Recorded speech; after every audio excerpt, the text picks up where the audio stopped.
Okay. Hey now, everybody.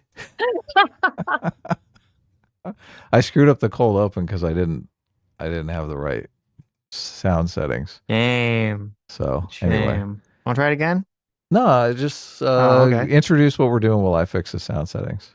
Today we are looking at a lot of people wanted us to react to the Tucker-Ted Cruz conversation, or at least the juicy bits, because obviously 2 hour conversation, a lot of it's boring, but it does have some juicy bits in it that we will go through. Yes, here we go. Persuasion to try to effectuate. If you topple, okay, so you topple the regime and by whatever means, what happens then? How many people live in Iran, by the way? And that's where it all begins. How many people live in Iran? It cuts Sitch, the Tucker. how many people live in Iran? Do you know? Well, I know John down the street. That's my Iranian neighbor, right? He changed his name to John when he came to America. Let's go a little further. Maybe Tucker knows. I don't know the population. At all? No, I don't know the population. You don't know the population of the country you seek to topple? How many people live in Iran? 92 million. Okay. 92 million exactly? He had. Are you sure?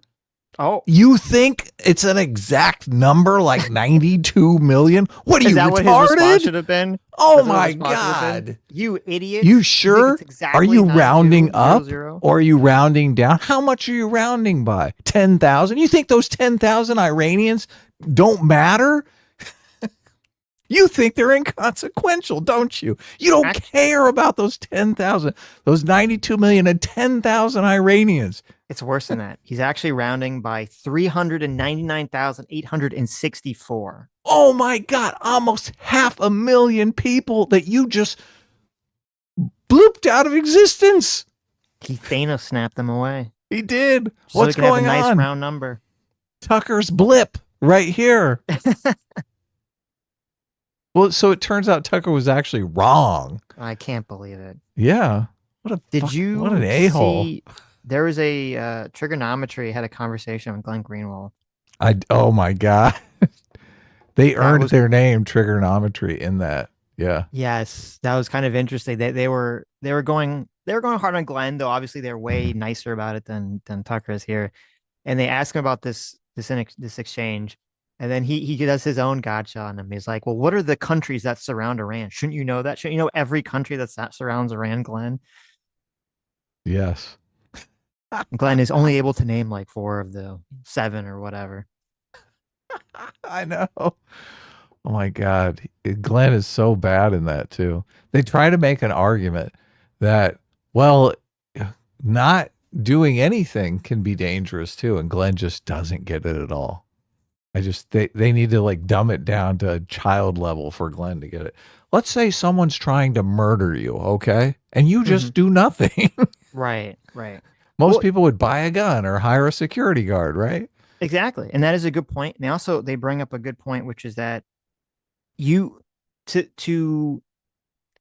Glenn's kind of trying to argue and Tucker kind of trying to argue here. And there's some legitimacy to it, which I'll talk about in a second, about like, you don't know enough about Iran to advocate for a regime change. But then the trigonometry guys are like, okay, but if you don't know enough about Iran, then you shouldn't say anything about it. You can't advocate not to do a regime change. Yes, or you exactly. can't advocate to be non-interventionist because you don't know that person could be, building a gun and aiming it at your face and you just don't know about it. Yeah. Why does it only go one direction? And Glenn doesn't seem to understand any of that. No. Well, he acknowledges it, but he doesn't. Well, so many of the right? America bad people are like, the world would be amazing if America just did nothing. Yes. We need to do absolutely nothing in the world. Well, that happens in this conversation. There's a part early in this conversation where Tucker asks Ted Cruz, he says, is there any time that America did a regime change and it was successful, or support a regime change and it was successful?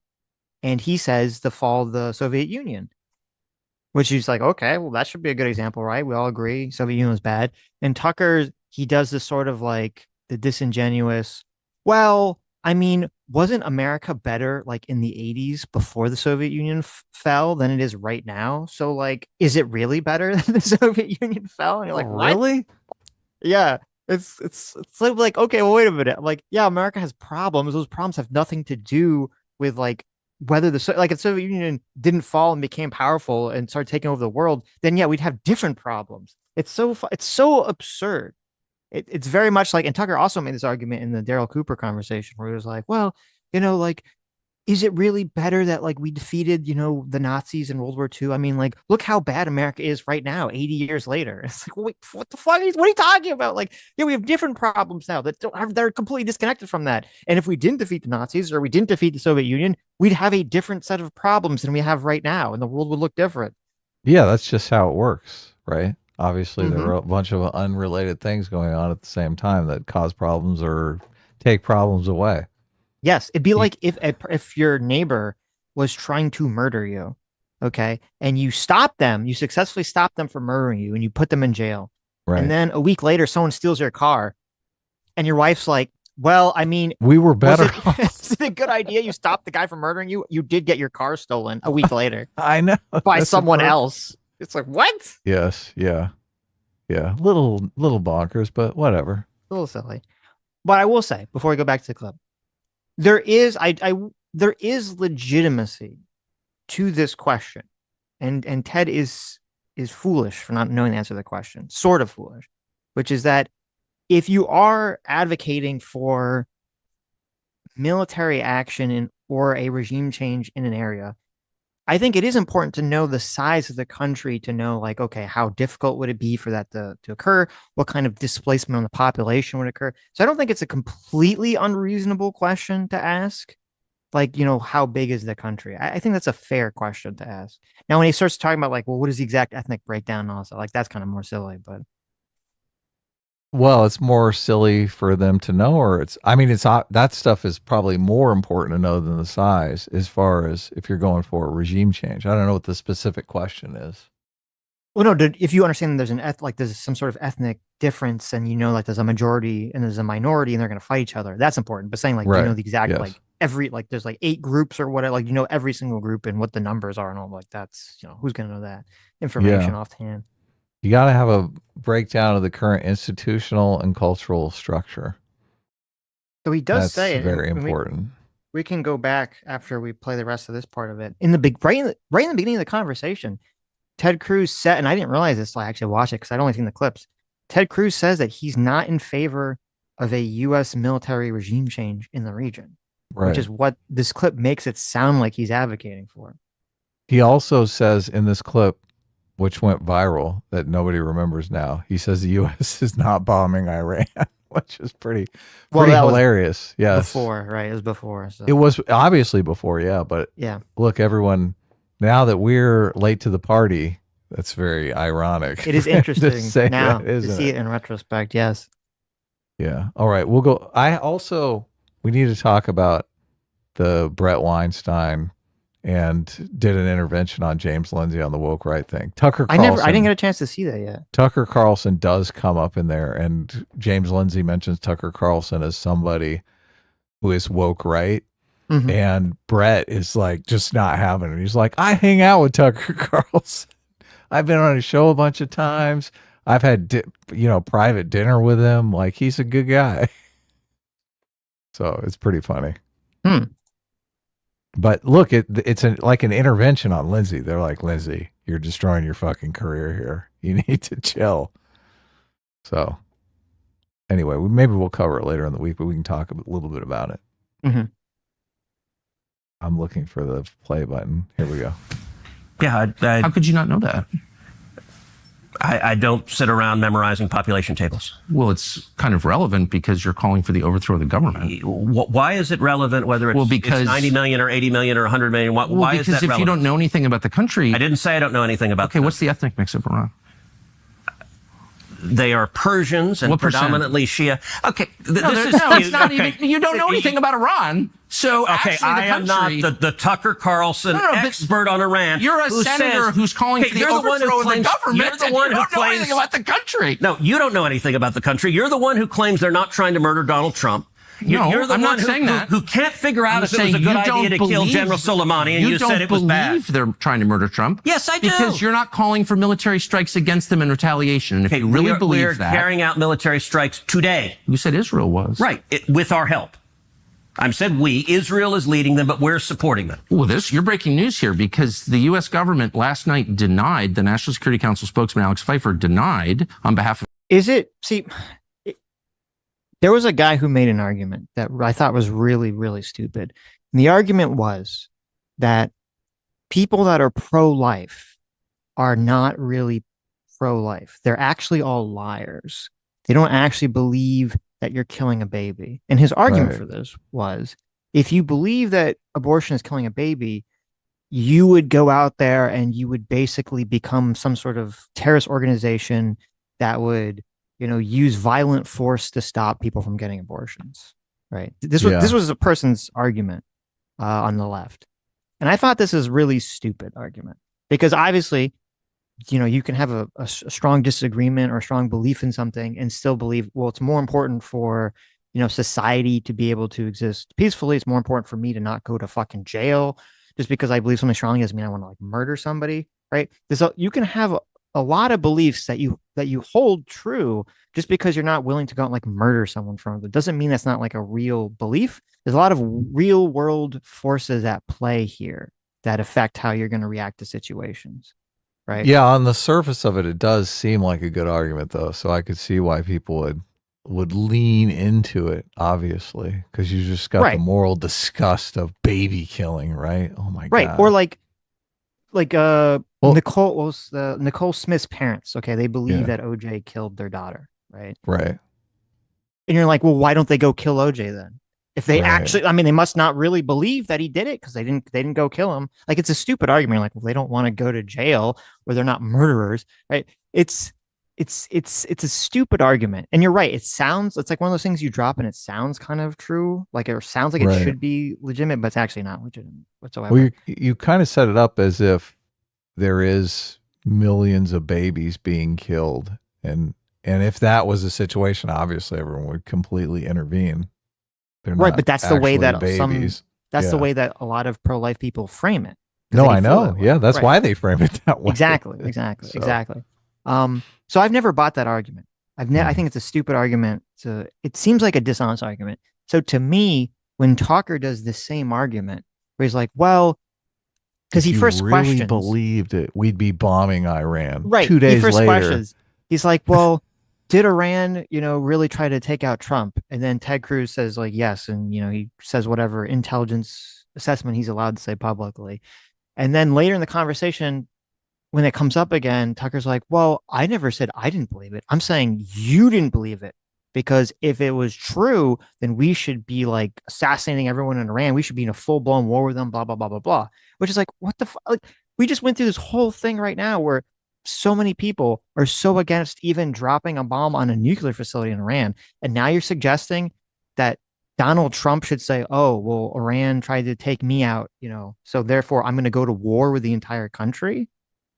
Yeah, if we found out that the guy who tried to assassinate Trump was working for Iran or being paid by Iran, we would go into a full-blown war. We'd put troops on the ground. I don't think MAGA would be down with that. They'd say, oh, well, we got the guy who did it, right? Right. Yeah.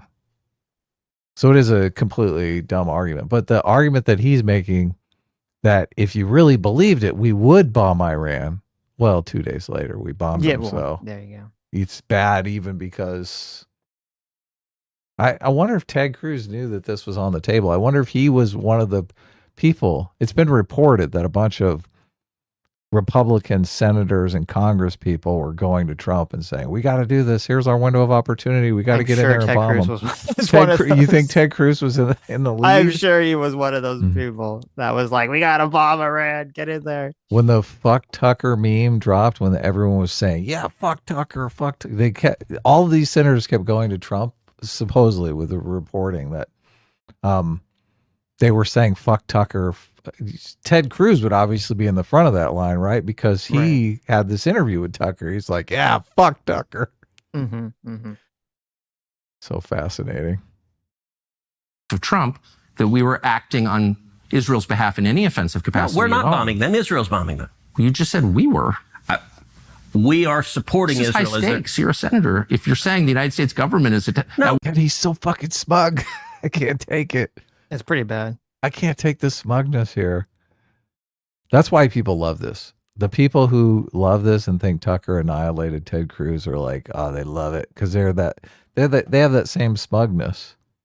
Oh, fuck Ted Cruz. Well, listen, I don't like Ted Cruz either. Okay. Really? Not a Ted Cruz fan. No, fuck Ted Cruz. Ted Cruz for president. What are you talking about? Look, I'm kidding. I can't. I'm not a Ted Cruz man myself. So no. I also don't like Tucker either. So you kind of have like two people. Like, yeah, two people you don't like fight each other, and you're like, oh god, this is bad. A bunch of people wanted us to cover this. People kept sending it. People kept referring to it in the comments, asking when we were going to cover it, saying that our favorite MAGA supporter said that we were too terrified to cover this. And I was like, okay, very scary. Oh, it's Paul right there. He's in the chat, Paul Watson. Hey, Paul. And I thought, terrified? Like, why? Why would we be terrified to cover this? I was more curious who don't like than arguing with each other. Yes, make each other look like assholes. Don't cover it. Yeah, no. I mean, it did go massively viral, and this did affect foreign policy to some extent because maybe it backed up the Iran bombing a few days because this really made Trump think, oh my God, I can't do this. Yeah, supposedly the word is Trump was like, or he was like, oh, if we're going to bomb Iran, it has to be like a clean victory, like a clean sweep. I can't look like Ted Cruz, talking to Tucker, which is part of why.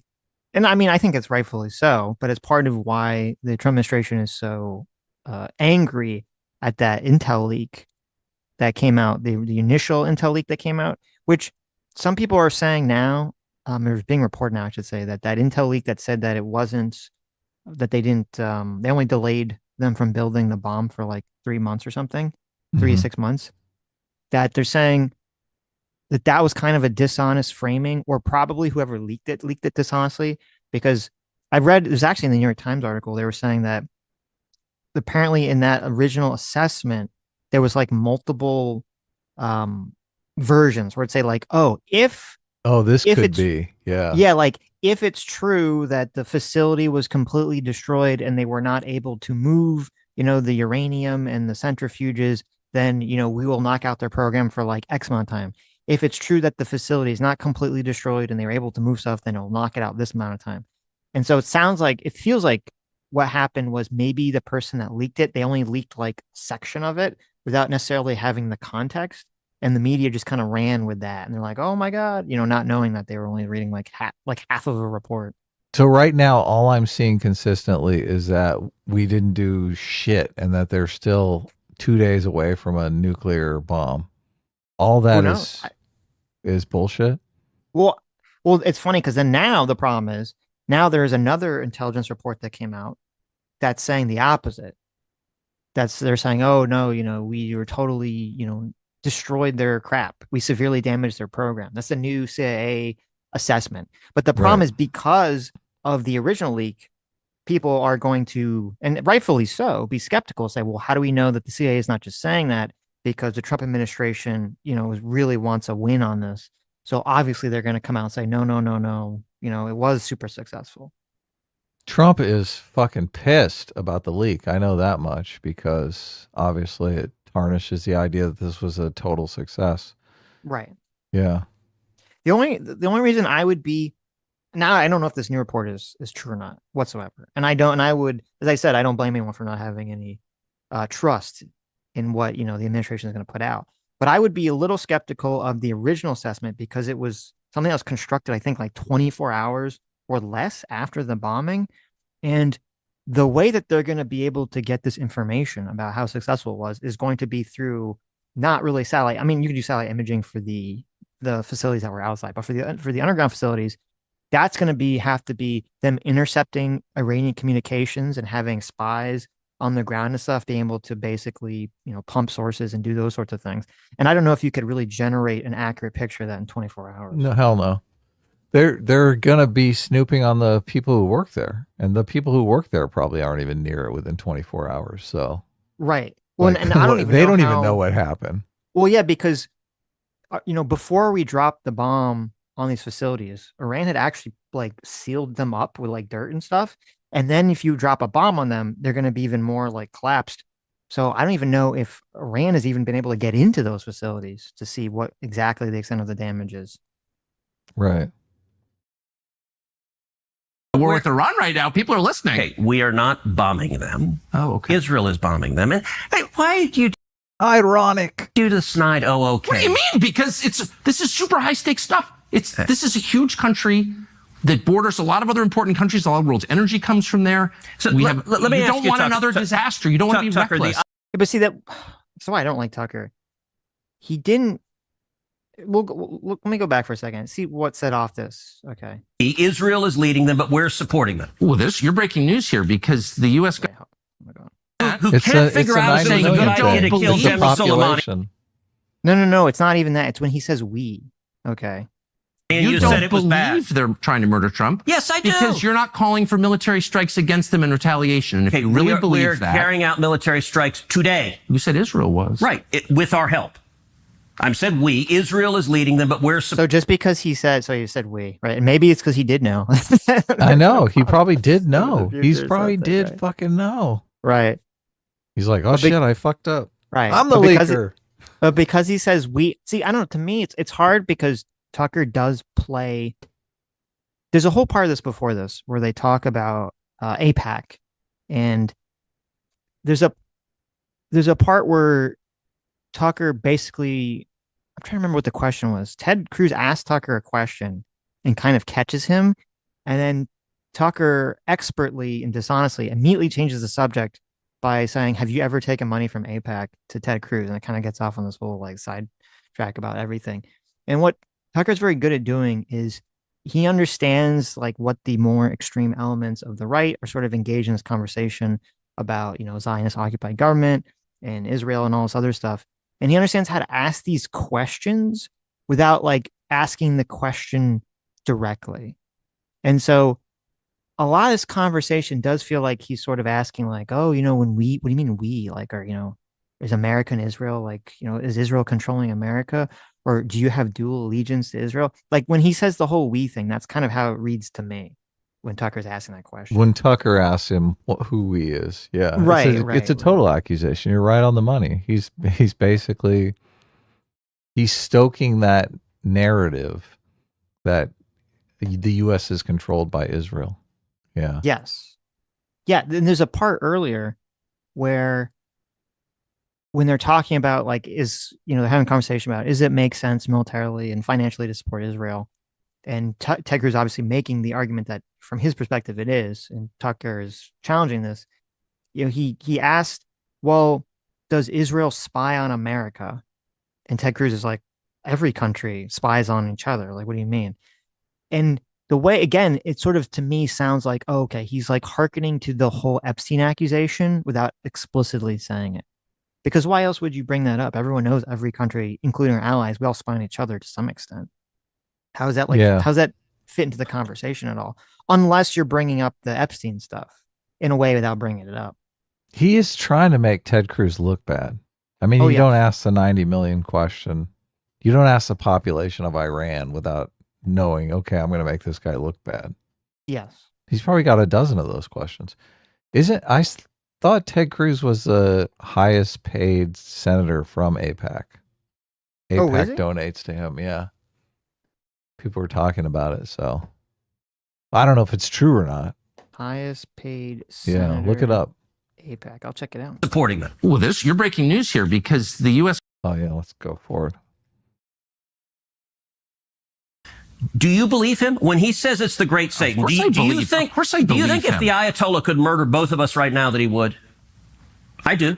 I believe him. Okay, I assume no good faith on the part of the Ayatollah. No, not and good if your faith. implication is like I'm pro-Ayatollah or something. No, it's not good faith. It's that just saying you're a lawmaker. You're a powerful person in Washington. This is the most powerful country in the world. If you're calling for toppling in government, it's incumbent on you to know something about the country and to think through the consequences of that. And you haven't, and you don't.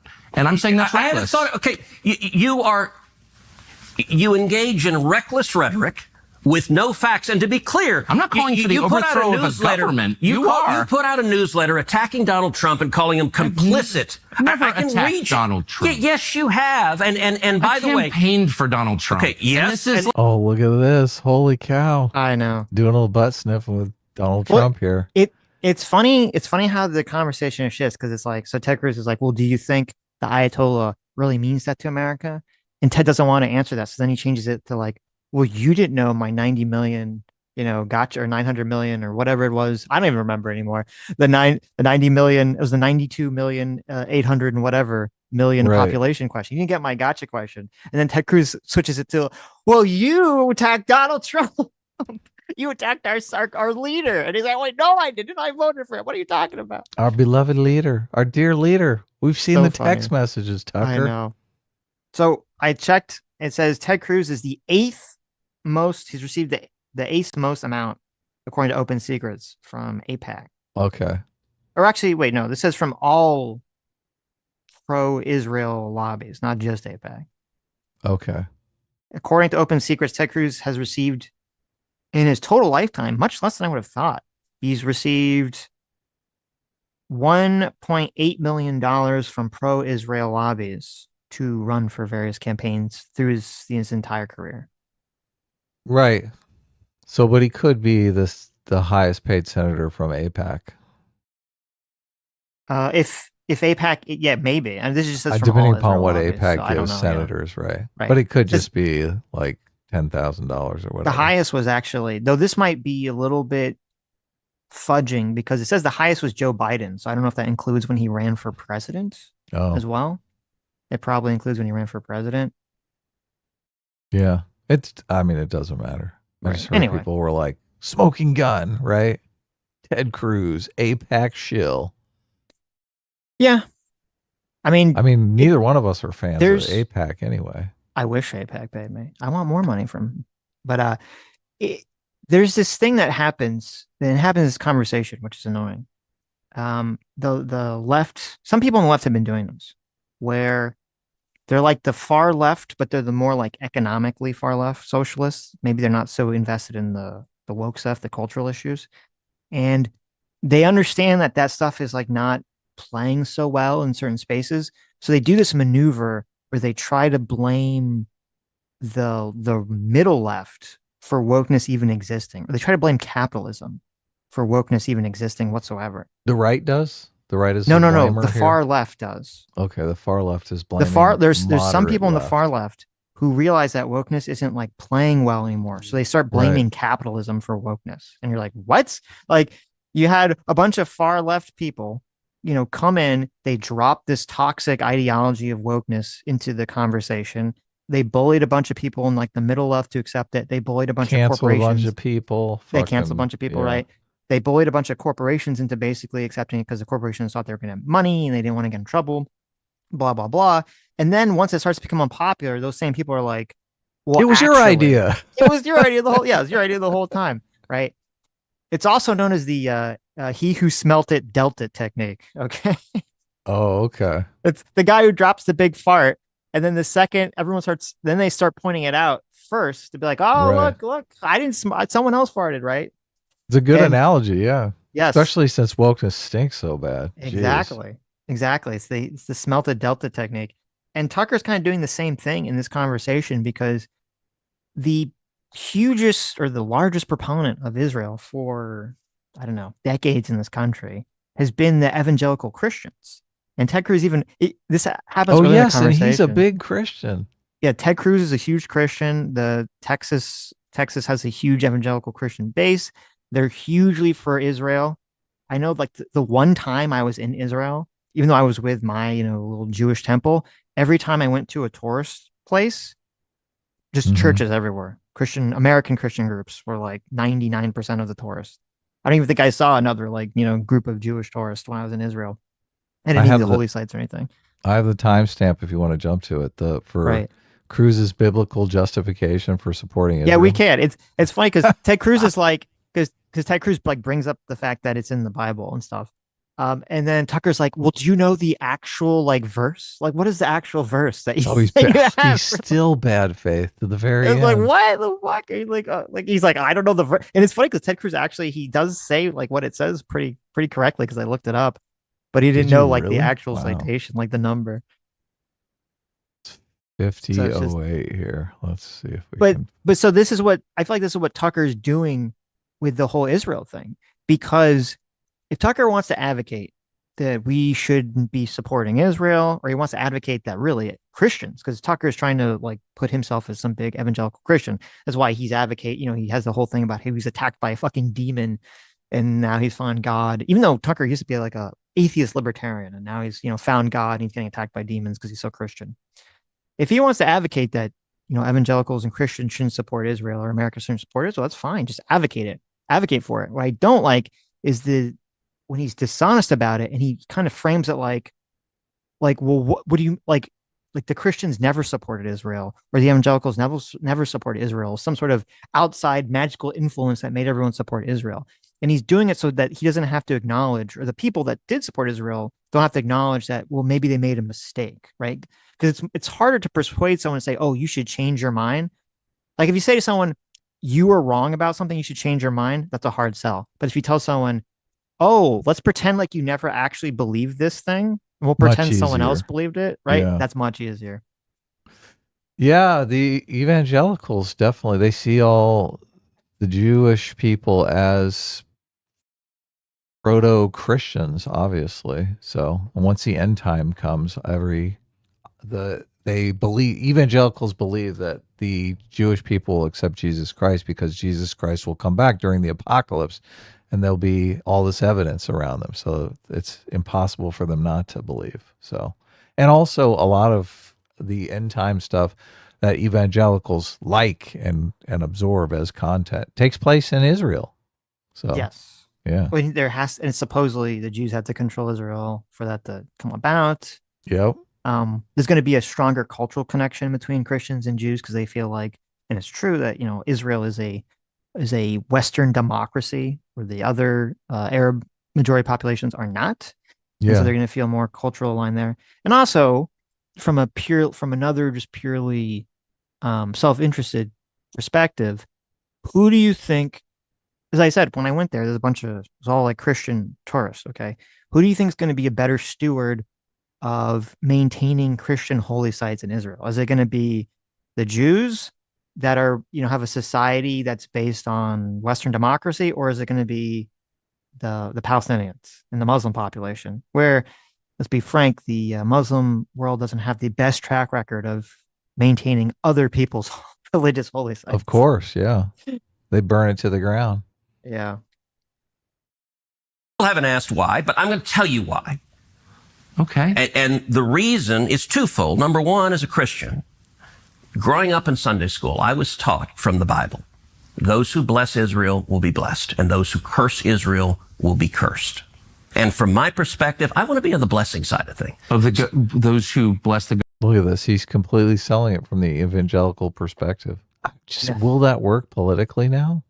Do evangelicals have the power that they had in the 80s and 90s and early aughts? It's a good question. The coalition could be changing. That maybe it doesn't matter anymore. I'm not sure it does.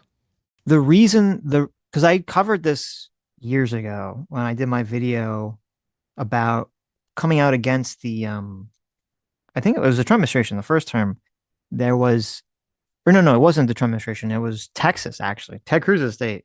The very red Republican local state government of Texas was trying to say that if you supported boycotting Israel, that the government would not do any business with you whatsoever. Yeah, that's a great video. And I'm against that completely. If you're a private individual or a private company, you should be able to do business wherever the fuck you want, boycott it wherever the fuck you want. The government shouldn't be able to like penalize you for that. That's fucking crazy. So I kind of was like going into all this. And part of the reason that the Republicans were very concerned about the evangelical vote is because they're the largest religious group in America, actually. And they're the largest religious group in America that consistently, overwhelmingly votes Republican. So it's just a huge well for Republican votes to draw from. Yeah. All of those mega churches have a huge delivery mechanism for politics as well. So, Right. yeah. So I would think that it's still going to be a powerful coalition. I don't know if it's going to be as powerful as it was, but it's still going to be powerful.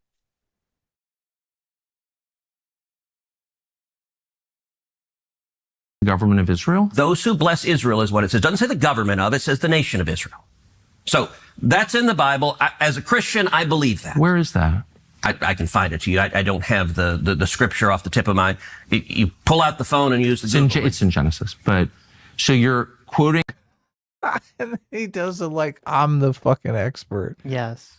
I'm the biblical expert here. You just need to shut the fuck up.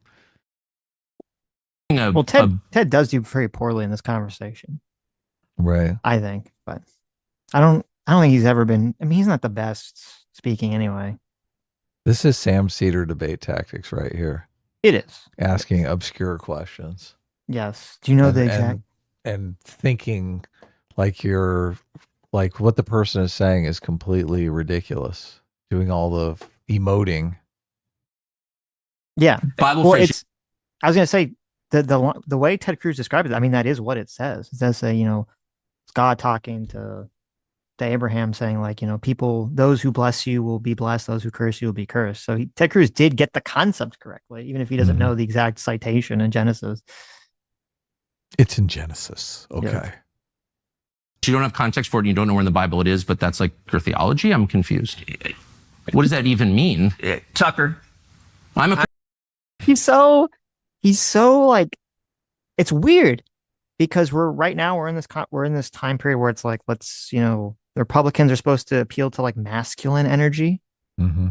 And the way that Tucker frames everything is very like passive aggressive feminine. Right. Like he doesn't say like, listen to the way he phrased that. He doesn't say, oh, well, is there some sort of context? There could be a context, here's the context of why I think this doesn't apply to the situation, whatever. He says, well, do you think it's okay? I'm just asking questions. Do you think it's okay if you don't know the exact citation that you support this, that this influences your behavior? Do you think that's okay? I'm just asking. And he does that so that when you attack him back, he can retreat and say, well, I'm just asking the question, right? I'm just asking. As opposed to just taking a stand and saying, no, you are wrong for doing X, Y, Z. So you're quoting a Bible phrase. You don't have context for it and you don't know where in the Bible it is, but that's like your theology? I'm confused. What does that even mean? Tucker. I'm a Christian. I want to know what you're talking about. Okay. Where does my support for Israel come from? Number one, because biblically we're commanded to support Israel. But number two, hold on. I'm not holding on. Hold on. You're a senator, and now you're throwing out theology, and I am a Christian, and I am allowed to weigh in on this. We are commanded as Christians to support the government of Israel? We are commanded to support Israel. And what does that mean, Israel? We're told those who bless Israel will be blessed. But hold on, define Israel. This is important. Are you kidding? This is a majority Christian country. Define Israel? Do you not know what Israel is? That would be the country you've asked like 49 questions about. So that's what Genesis, that's what God is talking about. The nation of Israel, yes. And so is that the current borders, the current leadership? He's talking about the political entity called Israel? He's talking about the nation of Israel. Yeah, nations exist, and he's discussing a nation. A nation was the people of Israel. Is the nation They're the descendants God's of referring Abraham. to in Genesis, is that the same as the country run by Benjamin Netanyahu right now? Yes. It is. Okay. And by the way, it's not run. It's so bad. When God said this in the Bible, did he know that Benjamin Netanyahu was going to be prime minister in the year 2025? Did he know that? Did God know that? I'm just asking questions. How is it even possible to have a bad prime minister if you're ordained by God? Right. My answer, again, I think Teg is a bad answer. My answer to this question, even though I think using the Bible is stupid for this anyway, but I understand that people, this is how they believe. I think Ted Cruz should have answered was, it's not a question of whether you can disagree with what the current government's doing in some context. The question is that the people like Iran, they're not saying, oh, we just have some sort of political disagreement with the government of Israel and we want them to change policies. And if they change policies, we'll all be cool and everything will be good. Iran is saying we want to wipe out that country and the people that inhabit it. They want to all be dead. They want them all gone. And that would, if you do believe the Bible as being literal, or you do believe that God is commanding people to support Israel, that would apply to that situation, even if you disagree with the current government. Yeah. Supposed to curse the people who curse Israel, right? Mm-hmm. I understand it. But Most sincere. by the way, Tucker, it's a very weird. I moved it to a different section. Okay. I'm assuming we're over that. This is accusations of anti-Semitism over the Israel question. So I'm assuming this is directed more at Tucker Carlson, right? Tucker Carlson's the one that's getting the anti-Semite accusations. Yes. Are they true, Sitch? Is he an anti-Semite? According to James Lindsay, he's part of the woke right. So, as I said, I think Tucker is 100% a grifter. So I think he definitely he knows what he's doing. He's definitely playing to an audience. I don't know what he, in his heart of heart, believes. Everything, because Brett Weinstein was coming out hard in favor of Tucker Carlson, and everything Brett was saying, I was like, well, yeah, but he could still be a grifter, right? Yeah. I mean, yes, of course. Well, Brett is going to defend Tucker because, they're very on the same page about the anti-COVID stuff or the anti-vaccine stuff. Right. He's been on his show. He's friendly with him. He's a source of influence for him, obviously. Right. Yeah, no, I get it. I totally get it. There's a social game going on here. I think that's part of the intervention they did with James Lindsay, because they're like, dude, you're blowing up your social game. It's to the point where I feel bad for James Lindsay. I do. You should watch that Brett Weinstein thing, because it's very illuminating what Lindsay says about how isolated he is, after being really kind of the go-to guy for wokeness for so long. And it is, it's fascinating, because so much of it is what's going on behind the ideas. Yeah, exactly. Right, you can see what's driving. It's perfect Heidian stuff, where it's the moral intuitions and the disgust and fear and all those emotions that are really driving everything. It's difficult, because I agree that the way that James has gone about it obviously has caused a lot of problems for him. I don't know if it was particularly persuasive or not. Obviously, he's got a lot of enemies on the right towards him, that he was trying to basically gatekeep or prevent them from falling into further, ethno-nationalist type spaces or anti-democracy spaces. Yeah, which is laudable, obviously. Right. The difficulty is I don't know what the solution to that is. I don't know how you raise that flag, that message, without the extremists coming after you. I mean, we saw this with the left. There was very few people, only a handful of them, that were able to push back against woke shit and still be on the left, still be considered on the left, that the left would listen to, that was not just completely demonized by all those forces. Yeah, who? The only one I could even think of was Bill Maher. And even Bill Maher was, he was super demonized. demonized. He's getting demonized now. Right. He was still super demonized. He really hates Trump. And so he could still so sort that's of a have lot of cover. Yeah, so he could sort of still have some ground of binding on that issue. And I think that's kind of why, James Lindsay's super pro-Trump, is he's trying to do kind of like the inverse Bill Maher situation. I don't think it's been as effective, though. Bill Maher also kind of was able to get grandfathered in because he's always been against PC stuff for his entire career. So that's on brand, totally on right. brand. It's kind of like with the woke stuff in South Park, being very anti-woke. Woke attacks on South Park were never particularly offensive because people were like, well, of course it's South Park. That's the way it's always been. Right? It doesn't make any sense to go after them. But yeah, so it was very hard for people on the left to attack wokeness and still remain relevant on the left. And it's kind of the same thing with the right. I think it's hard for a lot of people on the right to attack the more extreme elements of the right and still remain a relevant voice on the right. I don't know how you exactly accomplish that. Lindsay's not on the right enough to do that. He's not. That's the kind of person you got to say, I'm a lifelong conservative. You got to come out and be able to say that. I don't think it would matter. I disagree, because a lot of the lifelong conservatives, look at this. The lifelong conservatives didn't come out against the Groyper stuff, but they came out against Trump, and they just got immediately, yeeted from the movement. They literally were calling them rhinos. Yeah. So I don't know if it matters. Well, really, the who going he after is. Trump and going after white nationalists is completely different, categorically different. So, and No, it is different, but I mean, Lindsay's going after white nationalists. yeah, And the moderate right wants to believe that they've completely solved their white nationalist problem. I think that's they're the problem. closer to total annihilation than most people do. We might Do you differ think on who's that. closer to total annihilation? I think the moderate right has done a better job of policing their fucking wackos than the moderate left has done policing their wackos. Oh, So gotcha. obviously Yeah, their right. wackos have completely different motivation Of and course. social profile, and this is just they're night and day. This is one of the reasons why I object to the term woke right, because I think woke is left wing wackos, and just saying all wackos are woke, I think puts aside a lot of work that we've done in distinguishing. If you remember, I mean, when we covered that Jordan Peterson debate so long ago, where Jordan Peterson said, "Well, how do we distinguish what the wackos on the left are?" When We have they know, gone too far? yeah, we know when the Right. wackos on the right go too far. Yes. And Michael Eric Dyson like doesn't even realize, because Jordan Peterson makes the comment, Auschwitz is when the right goes too far. And it's funny, Michael Eric Dyson doesn't even really understand what he's saying, but obviously he's saying the ethno-nationalist stuff is when the right goes too far, right? When does the left go too far?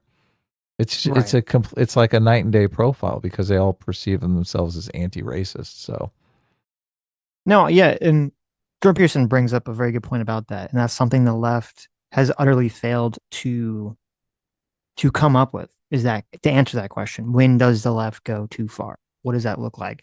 There needs to be a clear line in the sand that they stop at. yeah, And so you with can the point right, it out.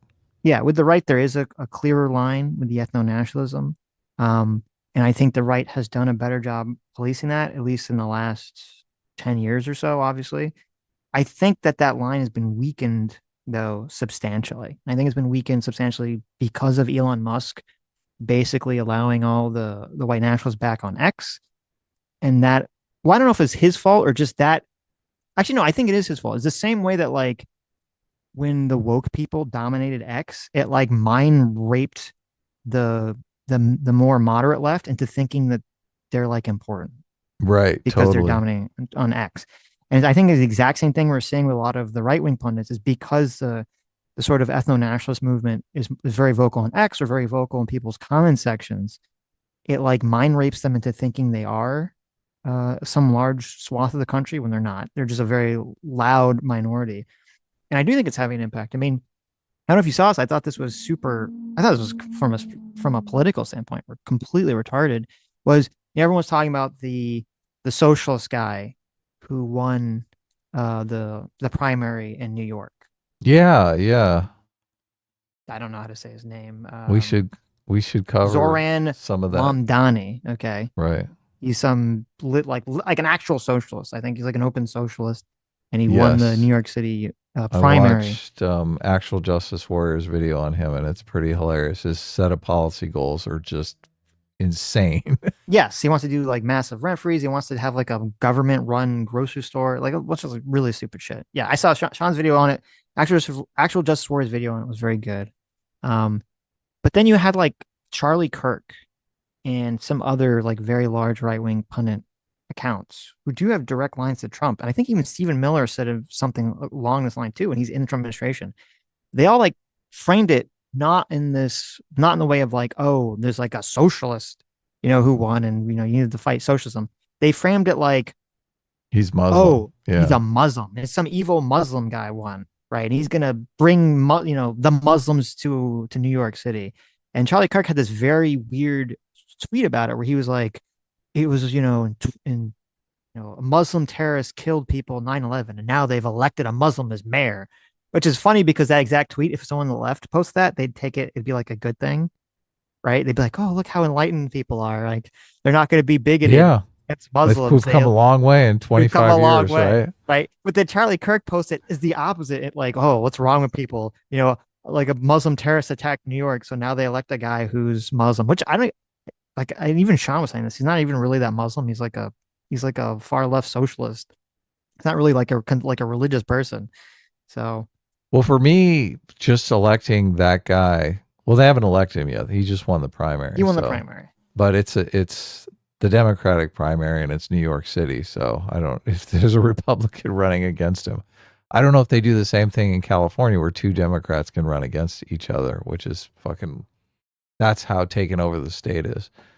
But electing someone like that guy, just for me, that's the equivalent of the right electing an actual fucking Nazi. You know, a swastika armband wearing Nazi. Mm-hmm. But look, there's no downs. The left is like, yes, we finally got our communist. I don't think that guy's like electing a Nazi. I think it's like electing. I don't know who would. I can't think of someone who would be the exact equivalent. I think it's like electing someone who you're like, that person's kind of sus. Like they're like close to it. You're not, they're not super explicit with it. Mm-hmm. Right. But they're like, this guy's hiding his power a little. Like that's the feeling that you get. So it's the Nazi without the armband. Yes, it's exactly. It's the Nazi without the armband. The guy who you're like, oh, does he have the Hitler mustache? The guy seems kind of sus. How right? hidden is it? Seems a little suspect, right? You're like, he's been saying things that are a little strange, right? But not quite there. Right. We should read some super chats. People are being super generous right now. So there's like a bunch of super chats coming in. And then we can get back into Ted Cruz. We're at the point where he accuses Tucker Carlson of the anti-Semitism. Right. Justice Bobo for $20 says, I want you guys to know, thank you, says, I want you guys to know that people who aren't retarded and actually study the word of God realize the Bible does not teach nations should side with Israel, nor that the book of Revelation is predicting these wars. Well, there you go. I don't know enough about it, except that a lot of people do believe it. So maybe they're all retards. Well, I disagree. I think I think that's a silly reason to support a country or Israel or something like that, is because, you think the Bible says to do it, but I think there is something explicit in Revelations, though, about the temple in Jerusalem being destroyed and then rebuilt after the second coming. So people do watch for the temple in Jerusalem to be destroyed as a marker of the apocalypse. Right. Well, it gets into one of those things. The way I would frame it, if you wanted to believe it, is like there's like something that's like if the Bible is giving you a prophecy or something, like you would assume if it's a prophecy, it's going to come to pass.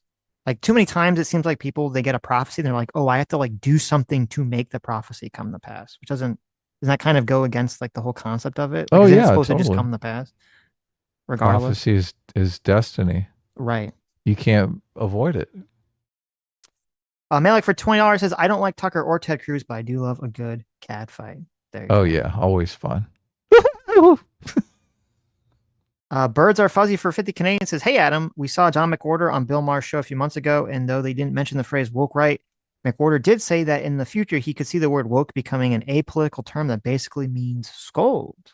I could totally see that as well. So, yes. And that is focusing on the authoritarian aspect of the term. Mm-hmm. Someone who's just authoritarian Karen, right? Right. A scoldy McScold. Mm-hmm. J-Mac and Far, thanks so much for the $50. Says, I'll be super generous because I'm starting a new business. I'm really excited and just need to share this with people. More on topic. Shapiro had a major dress down on Tucker on one of his episodes recently. Not sure that relationship is healing. Probably not. And thank you. I'll have to check that out. Yeah, thanks. And I can't wait to hear about the new business. Yes. Always nice. Always fun to start something new. Libertarian Sasquatch for $10 says, you talk about the comment sections being blackpilling, but people like Tim Pool are moderating voices for right-wing crazies, but Kyle Kulinski is a radicalizing voice for his audience. Kyle Kulinski definitely is way more. I haven't seen a clip of Kyle Kulinski pushing back on anything from the far left. So from that perspective, I agree with you completely. He's just completely radicalizing.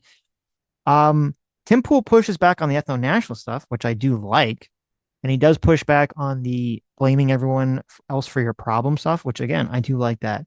He is very radical in a lot of his beliefs about, the deep state controlling everything and the conspiracies controlling everything. And, everything is, from that perspective. So everyone he definitely does radicalize his audience. I don't think it's not a surprise that his audience in his comment section has a bunch of radical people on it. But I am glad that he does push back against them on some topics. There was an interesting clip in the Patrick Bet-Davidson podcast, the PBD podcast. Oh, really? You know that there was that guy with Tim Pool. Is that who we're talking about? No. There was a guy, the guy who's on that, whose name is also Adam. Adam, yeah. He's the one Tampon Man. Yeah. Yeah, Tampon Adam. Oh my God. No. What's his full name? So what's his I could think of a different name for him. Yes. So I don't have to bring up Adam, yeah. Who cares? Adam Sosnick. Okay. Sosnick. Yeah. Tampon Nick. Okay, we'll call him Tampon Nick.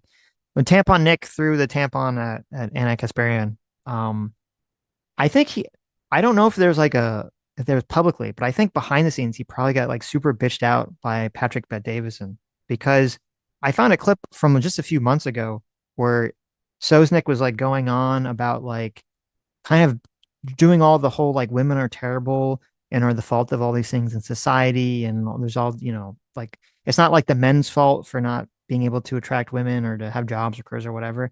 And Patrick Bet-David was like just fucking ripped into him like hardcore on air, basically like talking about how, you need to basically, men in the country and in general need to not blame other people for their problems. They need to improve themselves. They need to get better. And you just sound like a sexist incel loser. Yeah, locus basically of control. what he called him on air. I was like, holy shit. So I don't think he was very happy with that. People need to cultivate internal locus of control. You need to have faith that the world responds to your actions, not the other way around. That you're being boxed in by the world, that you're being constrained by the world. And it's kind of interesting in this conversation, or this climate, I should say, because, and I've always said this, is that this is where the right wing thrives. And this is why I think, when you look at a lot of studies about people's psychological health, and they'll point to say, oh, look, conservatives are, have better families, are more psychologically healthy. It's because people that have that internal locus of control, who are more likely to have the feeling of, the world is the way it is, and I'm going to improve myself. I am the author of my life. Right. Yes, exactly. I'm going to change things for the better for my life. Those people tend to be conservative anyway. They tend to have more conservative outlooks on things. And so it is weird to see that there's a huge section of people that identify as conservatives. Maybe they're not really conservatives, but identify as conservatives who are very much like the opposite of that. They just want to basically victimize themselves. Victimhood is a big currency in our social economy right now, which is very unfortunate because the situation is just changing. Too many people are ready to give a handout when the tears come out, when the victimhood comes out. So, yeah, and it's, and I said this years ago. Whatever weapon people use, both sides are going to use. The left has really pushed. I mean, the left has always pushed victimization as their currency, but with all the woke stuff, it was really there. It's interesting. You look at like the older generation, and like not the boomer generation, but like the pre-boomer generation, the silent generation, and they'd be like, they'd be embarrassed to talk about if they were, going to the doctor or seeing a psychologist or a psychiatrist or therapist. It was like, it was embarrassing to acknowledge that there was some weakness. And I do think that it was good that some of that went away, because obviously people should be able to, get help if they require it. But then the problem is we went way too far in the other direction, where now everyone wants to use it as an excuse. Like, you can't blame me for my actions. I have anxiety or depression or OCD, or, I'm seeing a therapist, here's my list of all my problems, so you have to give me special kid glove treatment and all this other stuff. Yeah. Michael Burns, a wisecrack guy who has his own channel now, I guess Wisecrack. He made a video saying that he was fired, which is kind of funny. He actually did a video. We're probably going to cover some of his stuff because he's just such a wealth of fucking cringe. Yes. But he did a video about empathy, where he just doesn't get it. This whole conversation that we're having, right? All things in moderation, right? You got to have empathy for people, but you can go overboard, right? when you go overboard, that's when the weaponized victimhood comes in and people start Exactly. taking advantage of you. But he just doesn't get this at all. Like he thinks Republicans and conservatives who recognize this and think, okay, we got to have some moderation here. We got to exercise society-wise external locus of control. We got to foster that in our young people. He doesn't get any of that shit. So it's No. completely invisible to him. Unfortunately, you can't have a intelligent conversation about this stuff when people see empathy as some sort of political weapon. Right. And I think it's the mechanism for how that moderation works is complicated, and I think it's why democracy's so far been the best system, because it's very rare they're going to find like a population or individual people who are like, we're perfectly moderate. We have perfectly Thanos balanced opinions on everything, right? You're not generally going to find that. You're going to find people that are that go extreme one direction or the other more. But the reason I think it works in democracy is that you have sort of the extreme forces fight each other. And since they have to come to some sort of compromise, some sort of voting coalition, that's what like tempers out those attitudes and feelings and allows the actual balanced opinion to kind of bloom and come into law and into society. Yeah, the kingmakers in the middle. Those two forces also cancel themselves out in a democracy, obviously, right? Right. Those two extremes when you're looking at those policies. But this is why the extremists hate democracy, because they know all of their policy prescriptions are so out there, they'll never gain popular support. Right. Hence the reason they just want to burn it all down. So you gonna read some more super chats, or? I can. Sure, why not? I went back to the top. Well, let me see. I'll see if there's ones related to this conversation. I'll go back to the ones afterwards. Okay. Because Patrick Friday says, "Can we watch something else?" I can't stand these two. That's about Tucker and Ted aren't that great either. Listen, a lot of people want us to watch this. Okay. Oh, he's talking about good. us. Yeah, that's good. You shouldn't like either of them. They're both terrible. Mike Hassange for 35 months says, "Behold my milestone. Behold, it's my birthday. I'm turning old. Have a great day, everyone. I'm sure Sitch is a 1 or 2 years older than me, and Adam was 20 when I was born. Have a great time, everyone." Wow. Well, happy birthday. I wished I was 20 years younger. So yes, you're turning young as far as I'm concerned. Death by Sloth for 39 months says, "I've noticed a distinct rise in the argumentation. You don't believe X because you would behave in Y fashion. Just seems like a way to dismiss people." Definitely. You don't believe X because you would behave in Y fashion. Yes, that's true. And it's a way to call someone a liar. Yeah. And to curb their behavior. If you don't do this, you are a liar. Jeff McIntyre said for $10, thank you. Says, "Listen to the first hour of Lex's Iran debate, and one of his guests said that the only reason why Iran enriched uranium to 60% is to prove to the world that they could. I guess they succeeded." Yeah, it was. They asked in trigonometry, they asked Glenn Greenwald this question, and he gave a really bad answer, which was, well, the only reason they enriched it to 60% was so they could negotiate to get the sanctions removed. And I was like, okay, but the sanctions only exist to prevent them from doing it. How does that make any sense? How does it make sense the U.S. is like, hey, Iran, because you're going to try to get nukes, we're going to sanction you. And Iran's like, oh, really? You're going to sanction us because we're going to get nukes? Well, how about this? We're going to enrich uranium to almost get nukes to get you to negotiate with us to remove the sanctions. Yeah, it's just insane. It makes no sense. It makes zero sense whatsoever. If Trump pulled us out of the Iran deal and Iran said, okay, well, we're not going to enrich uranium, and then they didn't enrich uranium for 4 years, 5 years, they'd say, oh, well, look, they're not doing it. Okay, we can start dropping the sanctions as long as they keep not doing it. That would be the way to handle the situation, not to say, oh, well, we're going to do the thing you're afraid we're going to do. That doesn't make any sense.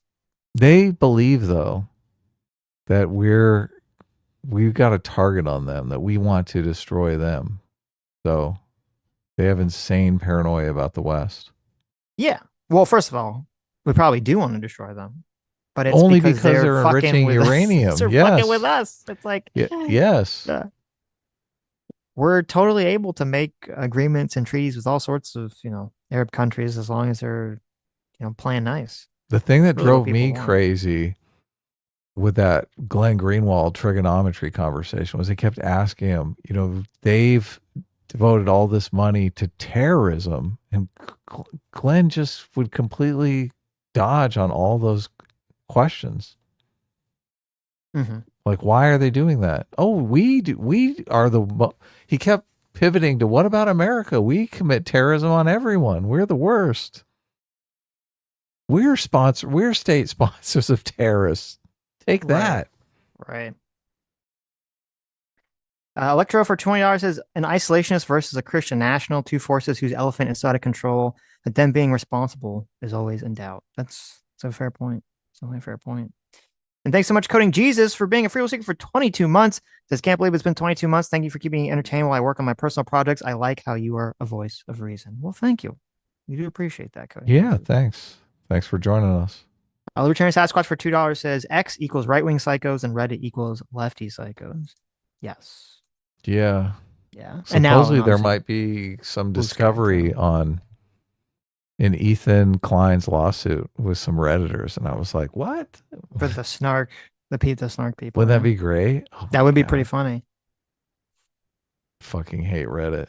I'll be very happy when Blue Sky dies, because I am afraid that it will sort of recreate the environment where a bunch of retard lefties, journalists, and people go on Blue Sky. Blue Sky is like a total fucking cesspool of insanity, and they screw themselves into thinking that it somehow means something, that it's somehow like this is how the left is, and the majority left is in the country. This is how they should act or behave. I've not been on there once. Oh God, it's terrible. Thing. The obsession with Israel. When we're talking about foreign countries, it's hardly an obsession. You're not talking about Chinese. You're not talking about Japanese. You're not talking about the Brits. You're not talking about the French. The question: what about the Jews? What about the Jews? Oh, I'm an anti-Semite now, Senator. You're asking the questions, Tucker. You're asking why are the Jews controlling our foreign policy? Senator, that's what you just asked. Hardly saying that, and I have. That is exactly what you just said. Well, actually, I can speak for myself and tell you what I am saying. Good. On behalf not simply of myself, but on of my many Jewish friends who would have the same questions, which is to what... He's got Jewish friends, Sitch. Listen, I have many black friends and many Jewish friends, okay? Mm-hmm. Many. Brett Weinstein, for one, right? There you go. There you go. Look, he's only friends with Brett so he can say, look, I have Jewish friends. He's one of my Jew friends. There you go. What extent, it's interesting you're trying to derail my questions by calling me an anti-Semite, which you are. I did not. Of course you are. And rather than be honorable enough to say it right to my face, you are in a sleazy feline way implying it, or just asking questions about the Jews. I'm not asking questions about the Jews. Wait, okay. What? First of all, that interaction seemed pretty direct to me. I don't know. Tucker-Cruz basically calling Tucker, why he's so quiet question about the Jews. But it's very ironic. Tucker's the king of the sleazy feline, I'm just asking questions. And the fact that he's throwing that at Ted Cruz, the projection there, the irony there, it's out of control. Yeah. Confession by projection. Yes. About the Jews. There's nothing to do with Jews or Judaism. It has to do with the foreign government. Isn't Israel controlling our foreign policy? That's not about the Jews. You said, I'm asking you. And by the way, you're the one that just called me, I think, a sleazy feline. So let's be clear. It's sleazy to imply that I'm an anti-Semite, which you just did. No, I just said, why is that the only question you're asking? You answer it. Give me another reason. If you're not an anti-Semite, give me another reason why the obsession is Israel. I am in no sense obsessed with Israel. We are on the brink of war with Iran. And so these are valid questions. But you're not asking about Iran or the Ayatollah. If I can finish, you asked me why I'm obsessed with Israel. Yep. 3 minutes after telling me that when you first ran for Congress, you elucidated one of your main goals, which is to defend Israel. Yes. And I'm the one who's obsessed with Israel. I don't see a lawmaker's job as defending the interests of a foreign government, period. Okay. Any government, including the ones that my ancestors come from. So that's my position. That does not make me an anti-Semite. And shame on you for suggesting otherwise. And I mean that. And that's low, and you know it's low. So why don't you just answer my questions in a straightforward, rational way? You certainly have the IQ to do it. So shame on you. So is this where it started? Is this why Tucker went so bad faith in the second hour? Maybe. I mean, it starts even before this. It starts very early. Because before this is the segment where they're talking about Tucker's like, well, why should we give money to Israel because they spy on us? And then Ted Cruz says, well, every country spies on us. So should we have like no allies? What do you mean? And that sort of starts the whole thing. But this probably really, I mean, you could be right in terms of like the more direct, like, why do you care so much about the Jews accusation, which gets Tucker pretty triggered. Some It people sounds I do like think, I mean, I genuinely think they're anti-Semitic. So it's, as I said, Tucker's very aware of the environment right now that he swims in. I mean, he posts, I think he's getting paid by X to like post on X. You can't be ignorant of the fact that there's like fucking a lot of anti-Semites on X and shit. And it's annoying because you can ask the question, and it's a completely valid question to say, should we be supporting Israel? How much influence does Israel have in America? Should we be, engaged in Iran? All these things are completely legitimate questions to ask. And it definitely makes it harder to discuss because there's a huge swath of people, at least vocal people online, that are very anti-supporting Israel or going against Iran just because they hate Jews. And so you do have to kind of disentangle that first before I think you get into it beyond that. But people like Tucker don't want to disentangle it because they know it's a huge part of their audience. They don't really want to offend. hmm. Is cute, by the way, Tucker. It is. It's not cute. I'm offended. I'm obsessed with the Jews. You just told me You that just called me a ran- sleazy feline. It is sleazy to imply that I'm an anti-Semite for asking questions about how my government is You want to run. count how many questions you asked about? What about the Jews? What about Israel? What about I AIPAC? never asked about the Jews. I have. This has nothing to do with the Jews, whatever that means. This has to do with a foreign government. And once again, shame on you for conflating the two. They have nothing to do with each other. I'm talking about the influence Israel of and Jews have nothing to do with each other? All Jews, or an attack on all Jews, which I am not, nor would I ever be undertaking now. I'm not attacking anybody. By the way, that's who Iran wants to kill, is all the Jews and all the Americans. And I'm totally opposed to that, okay? But now... But are you really? Because except you don't want to do anything about it. Decisions need to be made. We can talk about those decisions. And I plan to. Good. But I just want to get a sense of whether you think, having described yourself as an America First person whose only criterion for judgment on foreign policy is America's national interest, to what extent you're influenced by a foreign government, which gives you a lot of money through its lobby, and you're claiming this has nothing to do with the foreign government. They're not coordinating. Yes, they're spying on us, but it doesn't bother you. And I'm sort of wondering, like, what is this? This is one of the weirdest conversations I've ever had. I'll tell you what, and I'll answer any question you like, but let's try to... Are you going to call me an anti-Semite again or no? Let's try to ratchet down the temperature a little. You're the one who went to motive. I'm asking honest questions. I'm just asking questions. I'm just asking questions about why you support, Israel and how much AIPAC pays you. Right. I'm just like, it's so silly because he literally, and I'm trying to find that part where they're talking about it, where he immediately pivots to, is AIPAC giving you money, right? And then he does this like holier than thou, like, oh, I'm just asking honest questions, right? It's like, no, you're not. No, you're not. I have the AIPAC in my timestamps. It's reminiscent of today, actually. Now, this person's one of these like weirdo socialist people, but it's very similar. Where, oh my God, it's funny. I retweeted it. He deleted the original response. So he did leave out the part that I retweeted that Phil Labonte brought up, which is that he was talking about how a lot of people on the left were praising the New York communist guy because when asked about Israel, he would kind of keep pivoting to saying like, oh, it should be a state of equal rights or something. And he basically said this large socialist account on X, who a lot of the socialist community like follows. He says, even if you don't fully believe Israel has a right to exist, the left needs to understand that lying is politically useful. Holy shit. Okay. And he's explaining this very explicitly. That's why he deleted the original tweet, is because obviously it looks really bad that he said looks horrible openly. Yes. And so obviously there's a lot of people on the left and the right that do engage in this behavior. And this is part of what James Lindsay's time on the right is that a lot of people on the right are basically pointing to the far left and saying, look how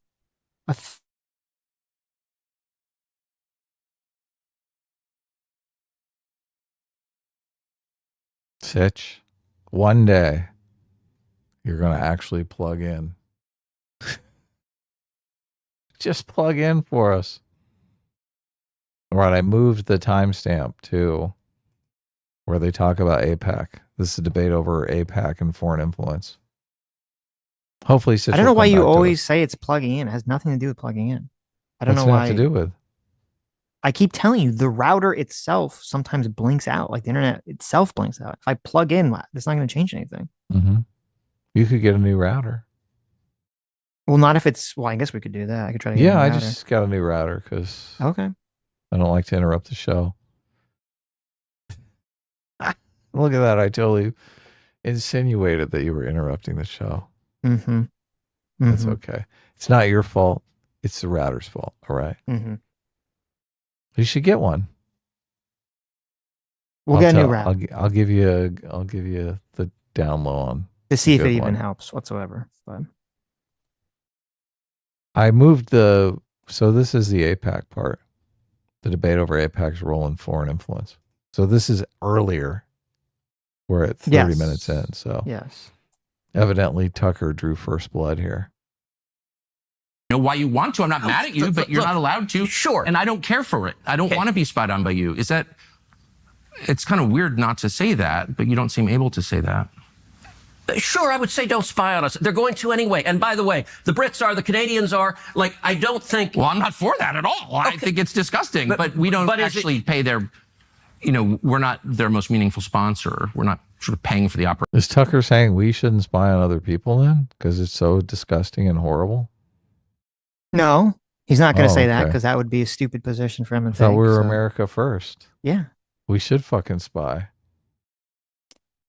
Of the British So I got to say, and this is, it's weird. We're talking about isolationists, the obsession with Israel. Why is Israel... Oh, I don't think I'm obsessed with Israel. Okay, but I think a lot of people are. And like the question, Israel spies on us. Well, so does every other country. Why are you mad at Israel? I guess, no. I'm hardly the one I've never taken money from the Israel lobby. Have you? You see that like crazy twist? Okay. What did that have to do with anything whatsoever? Right. He worked it in. God. You knew that was on his list of questions to ask. Yes, but that was the technique. He's like, well, why is it okay for every other country to spy on us? And you're not gonna have a problem with that. But when it comes to Israel, that's the bridge too far. And then he's like, have you ever taken money from AIPAC? I was like, wait, what the fuck are we doing? What's happening here? We can go to different parts. No, let's watch a little. No, the arguing money about AIPAC is really lame. Oh, it is? Okay. Let's kind of go on about like, is AIPAC a foreign lobby organization? Should it be sort of foreign lobby organization? I mean, this is what a lot of people are talking about there. A lot of people just can't stand the AIPAC, but how much of them? That's why it seems so. It seems interesting to me that when, like, right after October 7th happened, and there's a lot of people that were on, like 99% of the left were like really anti-Israel, and there was a comment that people on the right would make, which I think would be valid. It's like, well, America has, given a lot of money to the Saudis. America has given a lot of money to a lot of governments who are in the, against the Houthis. Have given a lot of money to that government, to the Yemeni government.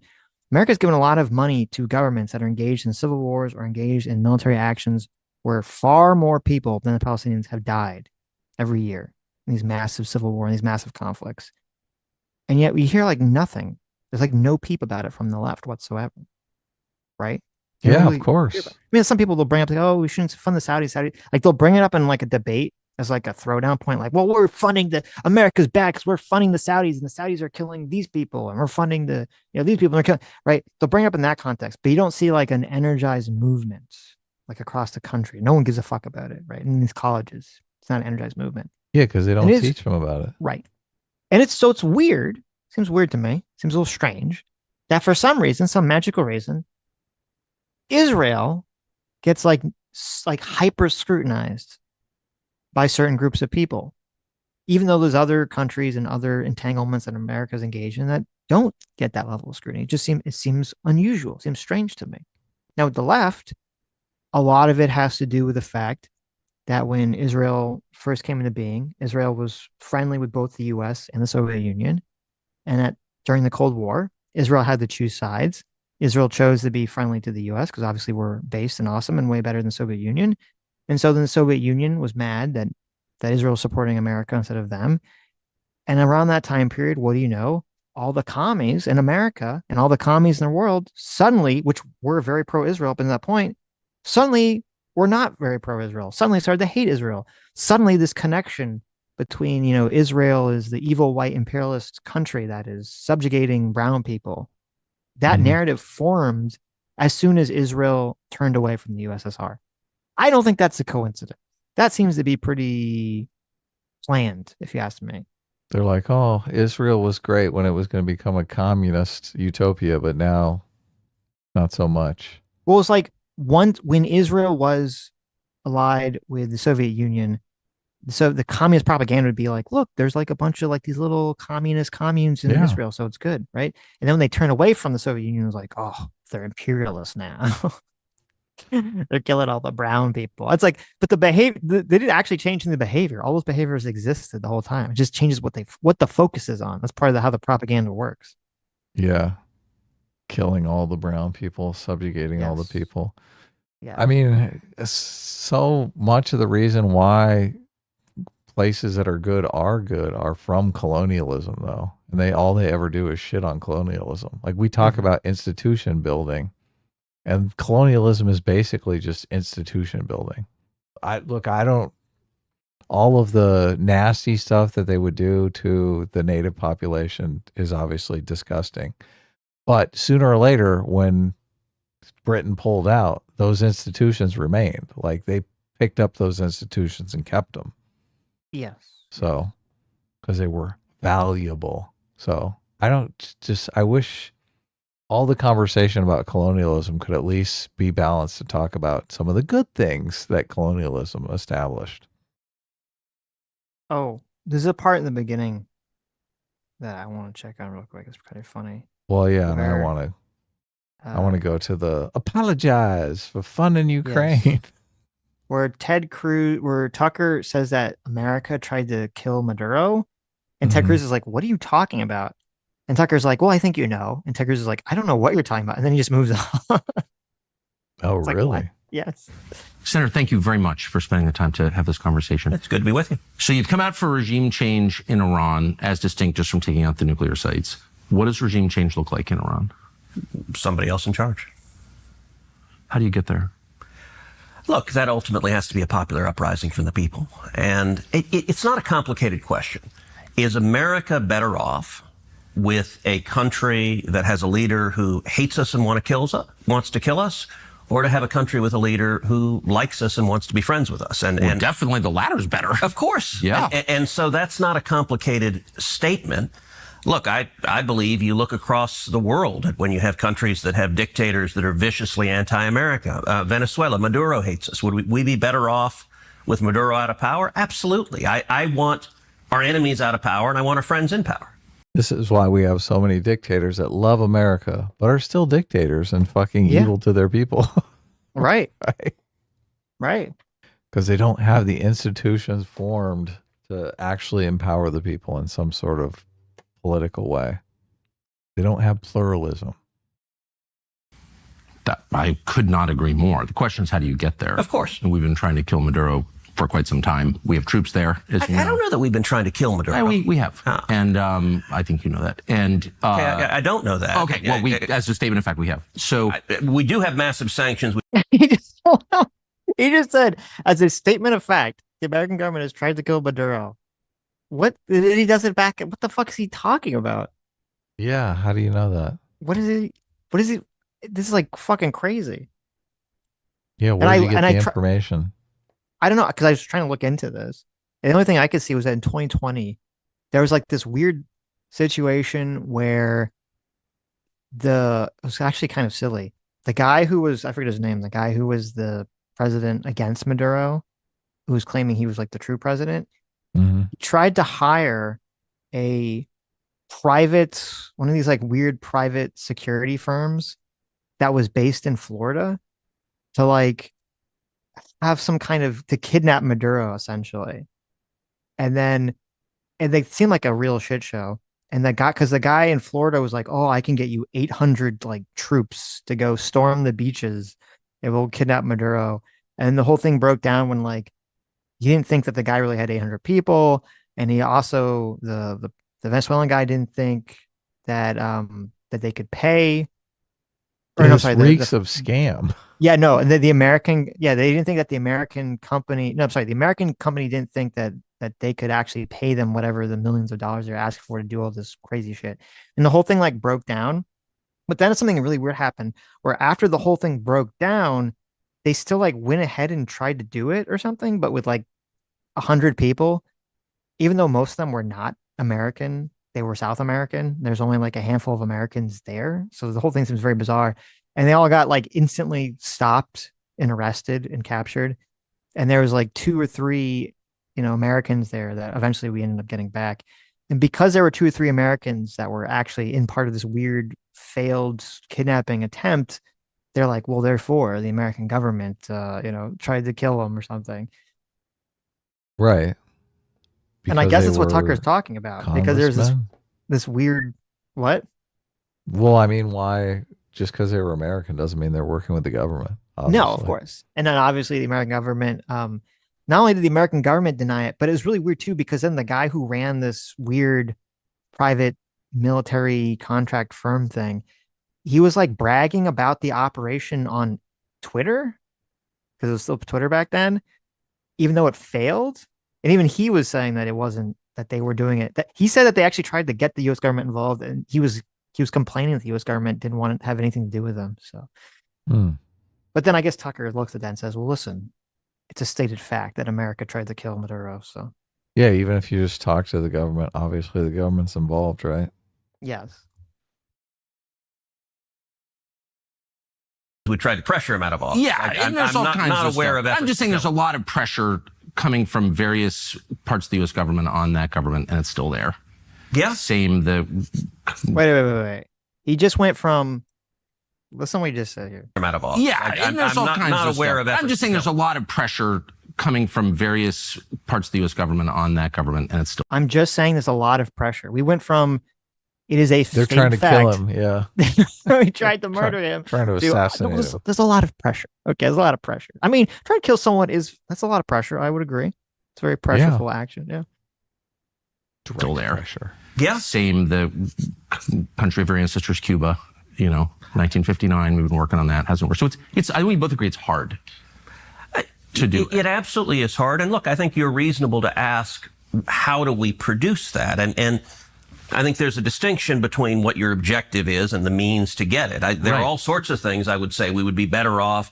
We'd be better off in China without Xi there. Should we invade China and topple Xi? Of course not. Better off with no national debt. There are lots of things. Totally. But it's good to say, all right, what are Would we be better off with no national debt, Sitch?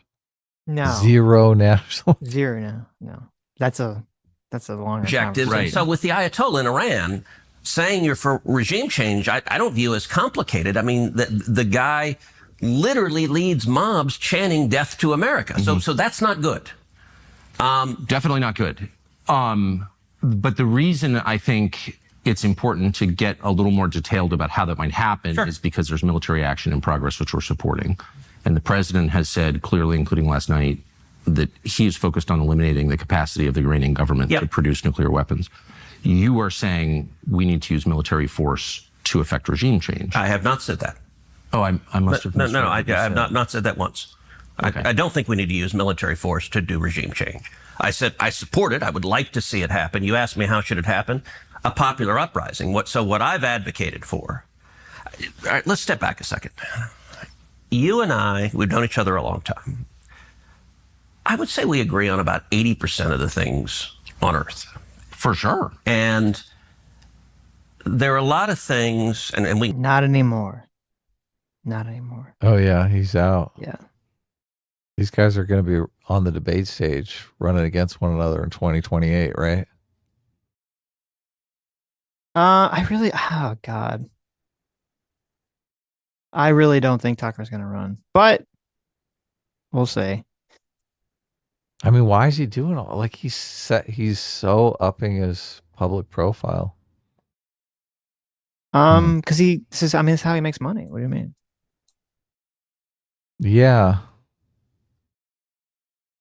I think if there was a draft Tucker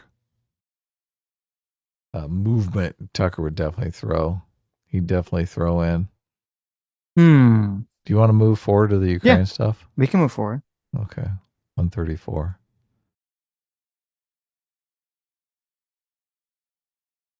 I'm all for it, but the naivete. You don't even know how much money this costs. You don't know anything about the country whose government you want to overthrow, and you're calling me reckless. I want to stop a lunatic who wants to murder us from getting nuclear weapons that could kill millions of Americans. Fair. You say, I can't see how that benefits America in any way. That is bizarre. And by the way, bizarre. Isolationism, your foreign policy is the foreign policy of Jimmy Carter and Barack Obama. Oh, absolutely. And it doesn't work. Yeah, I'm a big leftist. This is so silly. I'm Jimmy Carter and Barack Obama. Okay. Let me just say one last thing. So how is your foreign... See how he just dismisses that out of hand? Mm-hmm. That's brilliant debate bro tactics right there. Just laughing off. If you have like the reason that certain people grift the way they do, like Tucker, is because if you can coalesce like a diehard audience with a very singular focus, or like a very, you're always playing to the extremists, you can just dismiss everything without actually having to address it. Because then like the radical cultish fever will just agree with whatever you're saying, essentially. They're like, well, obviously Tucker's not a leftist, because he's not a leftist whatsoever. But he is advocating for the soft policies that the right has constantly been complaining about the left, the soft foreign policies for the last 40 years. Yeah, totally. Yeah. foreign policy different from Jimmy Carter's? Seriously. Please. But I asked that question seriously. I don't even know what you're talking about. Jimmy Carter? So what century is this? I am the product of... This is so good. I'm going to play. There's a guy who does like a funny like parody version of Tucker. Uh-huh. And he totally nails it. Whenever you question Tucker on something that he doesn't have a good answer for, he goes, I don't know what you're talking about. Like he pretends like he doesn't understand. Yeah, he feigns ignorance. Right. He's like, well, yes, I don't even obfuscation. understand.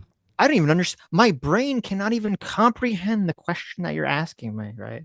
This is skilled obfuscation. So good. Yeah. He's like an expert at it. I don't need to answer that. Look, I'm interviewing you. Yeah. I don't even understand. I don't even understand the question. Are you speaking What English right century now? is this? What language are you talking? Are you speaking in Hebrew? The last 25 years, watching carefully, being involved in the periphery, and I see an unending string of foreign policy disasters that have impoverished and hurt our country. Unending string. Unending string. They would include Afghanistan, Iraq, Libya, Syria, and our inability to stop the Houthis, by the way, in Yemen, which exposes us as weak, and I grieve over that. So these are failures. You helped preside over some of them as a member of the Senate. What failures, foreign policy failures, have I presided over?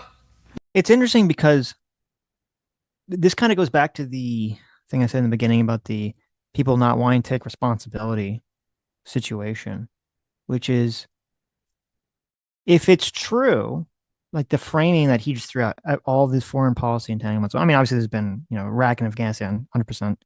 But if every foreign entanglement that America has been involved in for the last 40 to 50 years, which is sort of Tucker's argument, was a mistake, wouldn't that mean that the Republican Party in their entire position for the last 50 years is wrong? Right, the since Democrats we've been following their foreign policy excursions. Yeah. Right. And that the Democrats were actually correct about, that we should all be soft pushovers essentially to the rest of the world. And if you, I'm sure. But none of those people, and Tucker doesn't want to acknowledge that, which is why it's weird. They don't want to say like, okay, yes, you're right. The Republicans, I want to try to get Republican coalition on my side while saying the Republicans have been wrong about everything when it comes to foreign policy for the last 50 years. Sure, Sitch. Tucker's a huge leftist. Okay. I'm sure. Whatever you say. Well, okay. He's making, it's why it's so fascinating to see Whatever the you switch say. occur. Yeah. It's so funny. Well, we were unable to beat Russia in the war that you supported against Russia. You've been spending the last 3 years telling us that Vladimir Putin is evil and we're going to beat him with other people's children, and 1 million of those kids are now dead. You've never apologized for that. That was a full failure. By the way, look, Oh my God. He's going the apology route. Holy shit. You should apologize because we didn't say, Ukraine, you should just get taken over by another country and you should just suck it up. And you don't have a right to, I mean, Ukraine's its own country. They could say, you know what?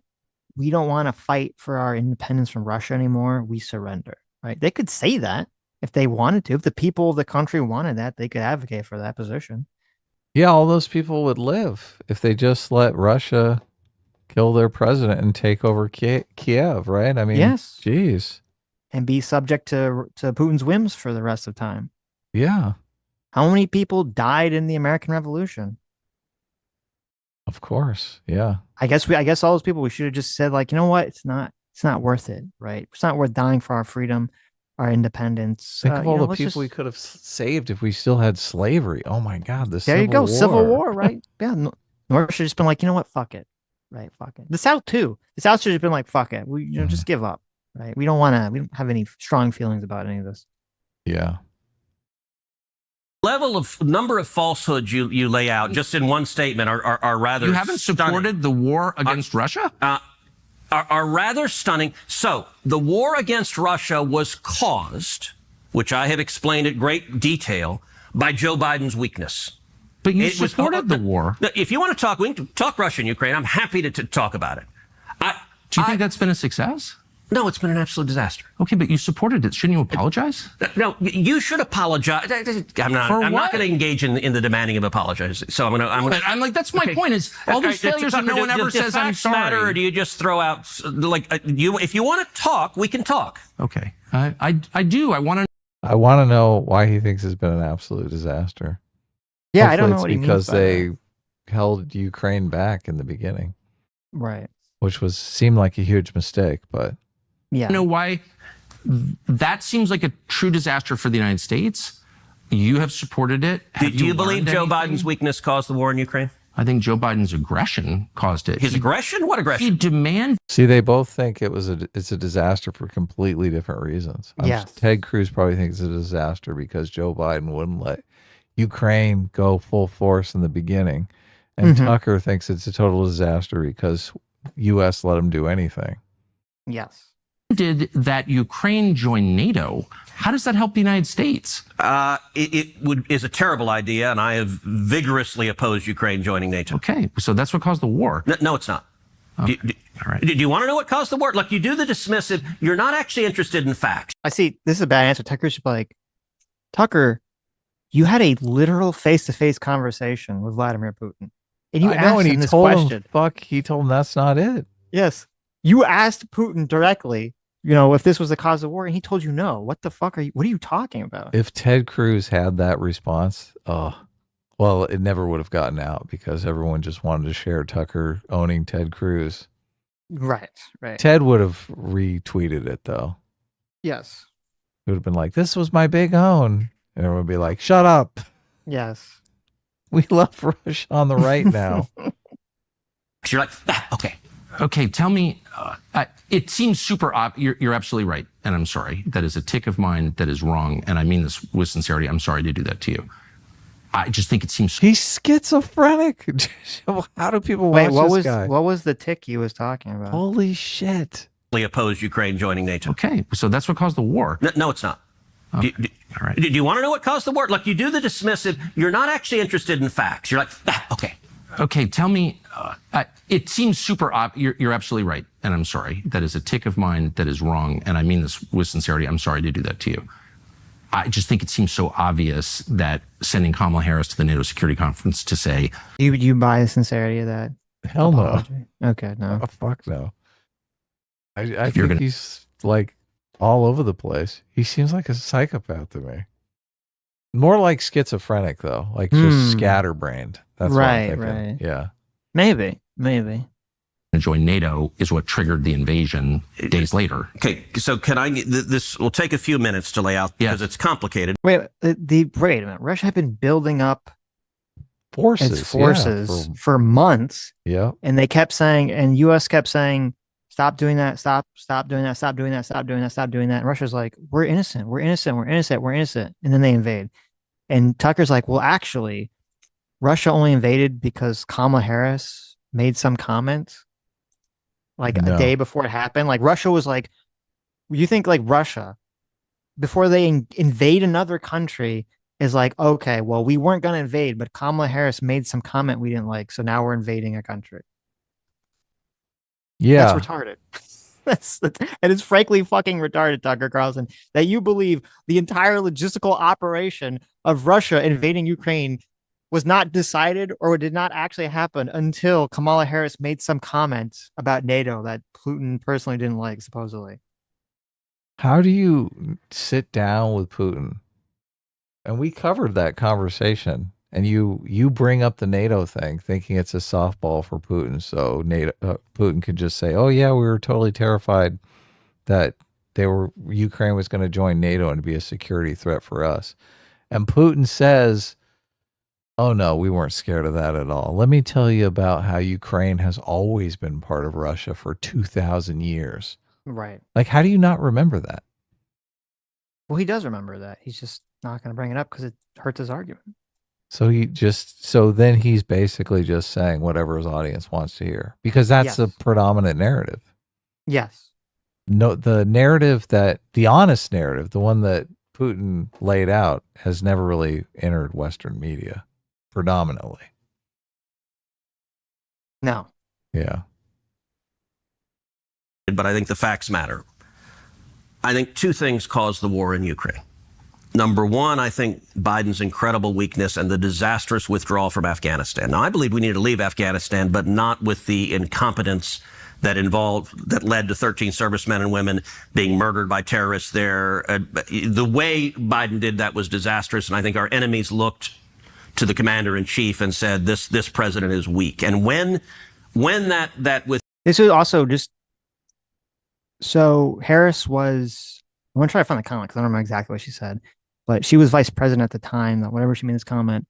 And this would be like saying, the guy who was the Russian vice president, Medvedev, who was like Putin's, vice president toady guy.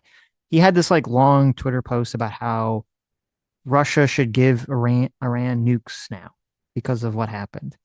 And this would be like saying if Donald Trump was like, oh, well, I'm declaring war on Iran because because Medvedev said that he's going to give, or that Russia should give them nukes. So I'm going to declare war on Iran. Like, would anyone buy that argument as being a legitimate argument? No, of course not. It's insane. Withdrawal was so disastrous. I said publicly at the time, the chances of Putin invading Ukraine have just risen tenfold. Right. But secondly, and this is critically important. Well, I agree. That was awful, the withdrawal. And it was a major cause of our enemies all said, hey, this president is weak. And so it invited, and by the way, look, I despise war, and I think weakness and isolationism produces war because it invites aggression from our bad guys. It's why I agree with Ronald Reagan's peace through strength. The best way you avoid war is being strong enough that your enemies don't want to mess with you. But let's get back to Ukraine and Russia.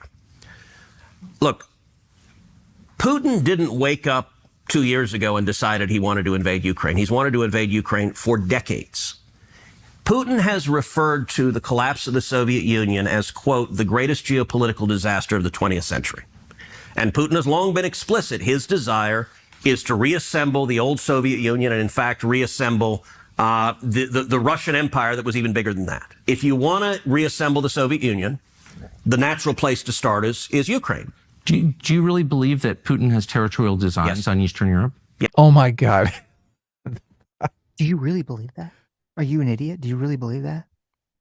It's the thing just he's doing? It's so weird. That all those countries are afraid, so they're all building up their militaries that they're worried about. Did you all the countries in Eastern Europe, they've been like building fortifications and trenches on the border with Russia for the past 2 years. Yeah, they got Finland to up their defense budget, which they're all worried. Yeah. I brought up Kamala's speech that Tucker's talking about here. Okay.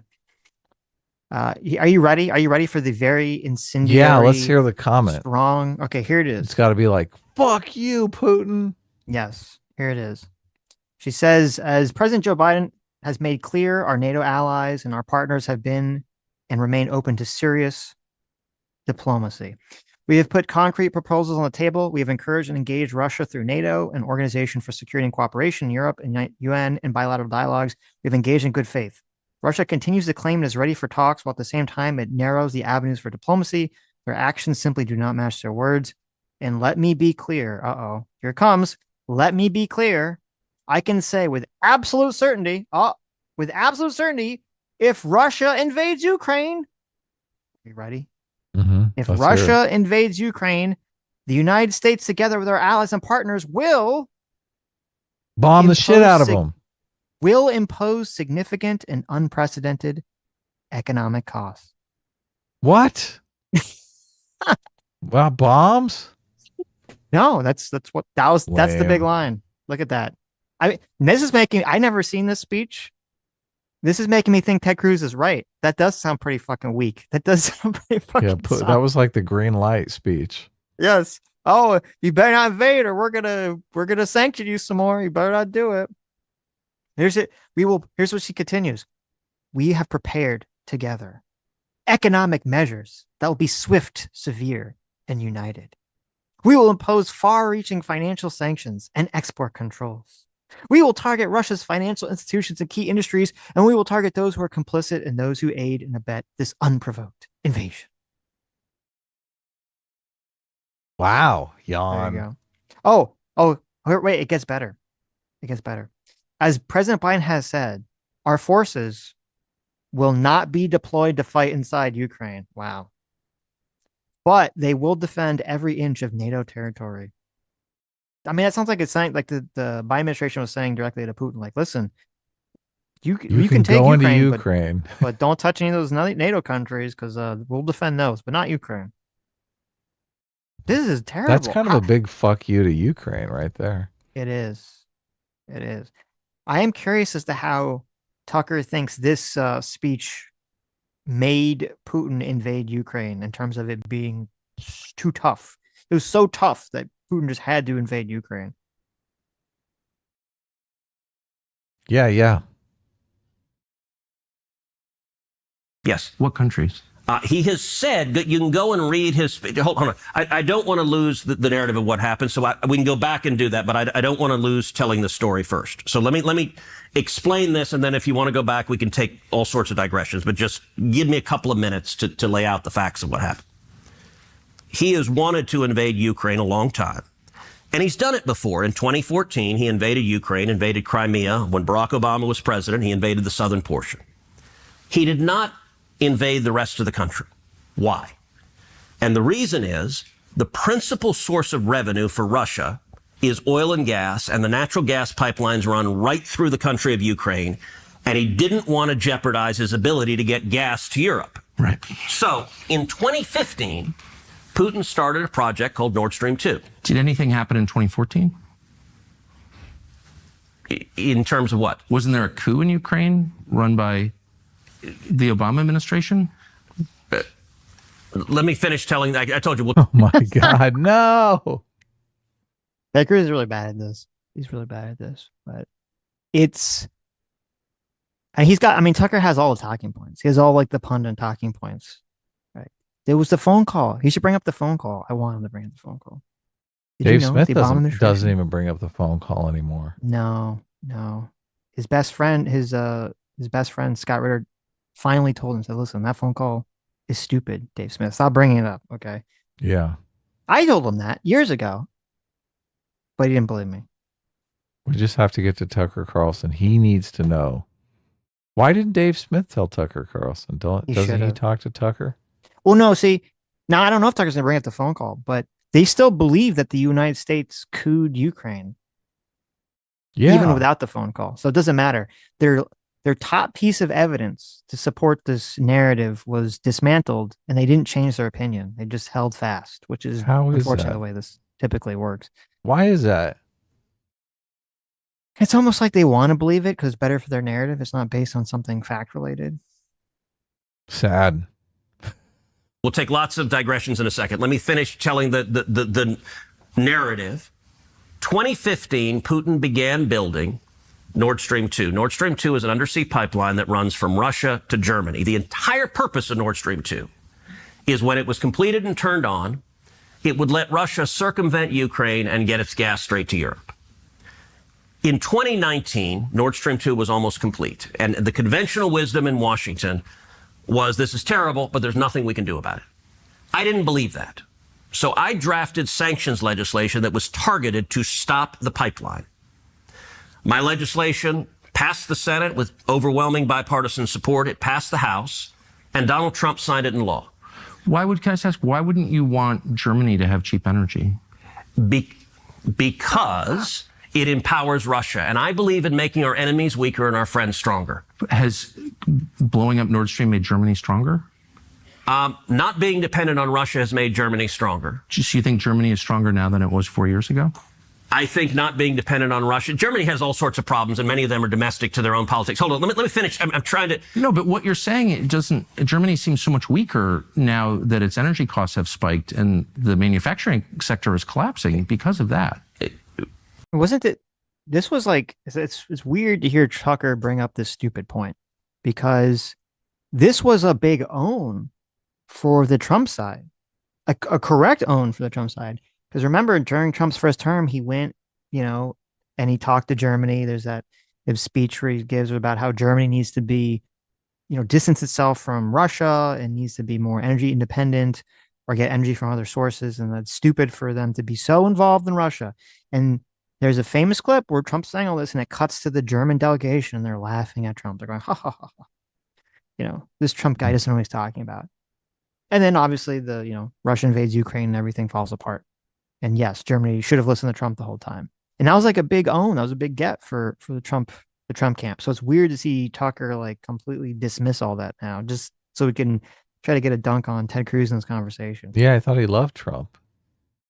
He should be giving props to Trump because Trump can do a big I told you so.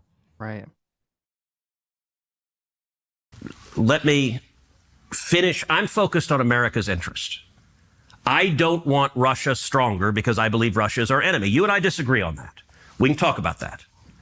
But I want our enemies weaker. I don't want to go to war with Russia, but I want our enemies weaker.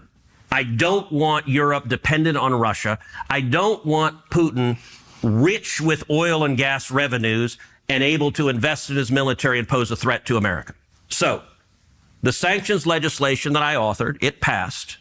Putin stopped building Nord Stream 2 literally the day that President Trump signed my sanctions legislation into law. He signed it, if I remember right, at 7 p.m. on a Thursday. Putin stopped construction at 6:45 p.m. So the sanctions legislation worked, and it killed the pipeline. The pipeline lay dormant for over a year, just a hunk of metal at the bottom of the ocean. Joe Biden came into office. He was sworn in on January 20th, 2021. Putin resumed deep-sea construction of Nord Stream 2 4 days later, January 24th. He did so because Biden had foreshadowed weakness on this issue. That foreshadowing was accurate because several months later, Biden formally waived the sanctions on Nord Stream 2 and let Putin complete the pipeline. Wasn't the pipe all rusty, though? I mean, after 4 years at the bottom of the ocean, jeez. That's got to be bad. January of 2022, I forced a vote on the Senate floor to reimpose sanctions on Nord Stream 2. The week of the vote, President Zelensky in Ukraine publicly called on the Senate, please pass this sanctions legislation. It is the last best hope of stopping Russia from invading Ukraine. At the same time, the government of Poland put out a formal statement from the foreign ministry to the Senate, calling on the Senate to pass my sanctions legislation, and said, if you do not, Putin will invade Ukraine. The day of the vote, Joe Biden came to Capitol Hill. It's the first time in his presidency he had done that. He went to the Democrat senators' lunch, and he personally lobbied them on this issue, not any other issue. This was his number one issue that he came to lobby them on. They came out of that lunch. Every Democrat had voted with me twice against Nord Stream 2. 44 Democrats flipped their vote. They voted in favor of Russia, in favor of Putin, and 4 weeks later, Russia invaded Ukraine. That was the direct cause of the war. And if Trump had been president, there would be no war in Ukraine. So may I ask, I of course, disagree with your analysis completely, but I want to be respectful. Okay. And So tell me what you disagree with. it's such a long conversation. I've spent the last couple of years on this, and I just respectfully disagree with your analysis. But I don't doubt your sincerity that you believe that. What a cock.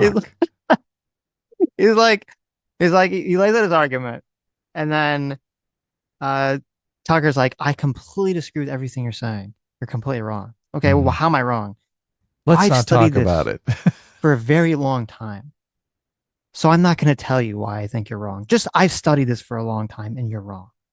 Right. What the fuck? It's such a dick move. It's so hilarious. Oh my God. That's so terrible. So terrible.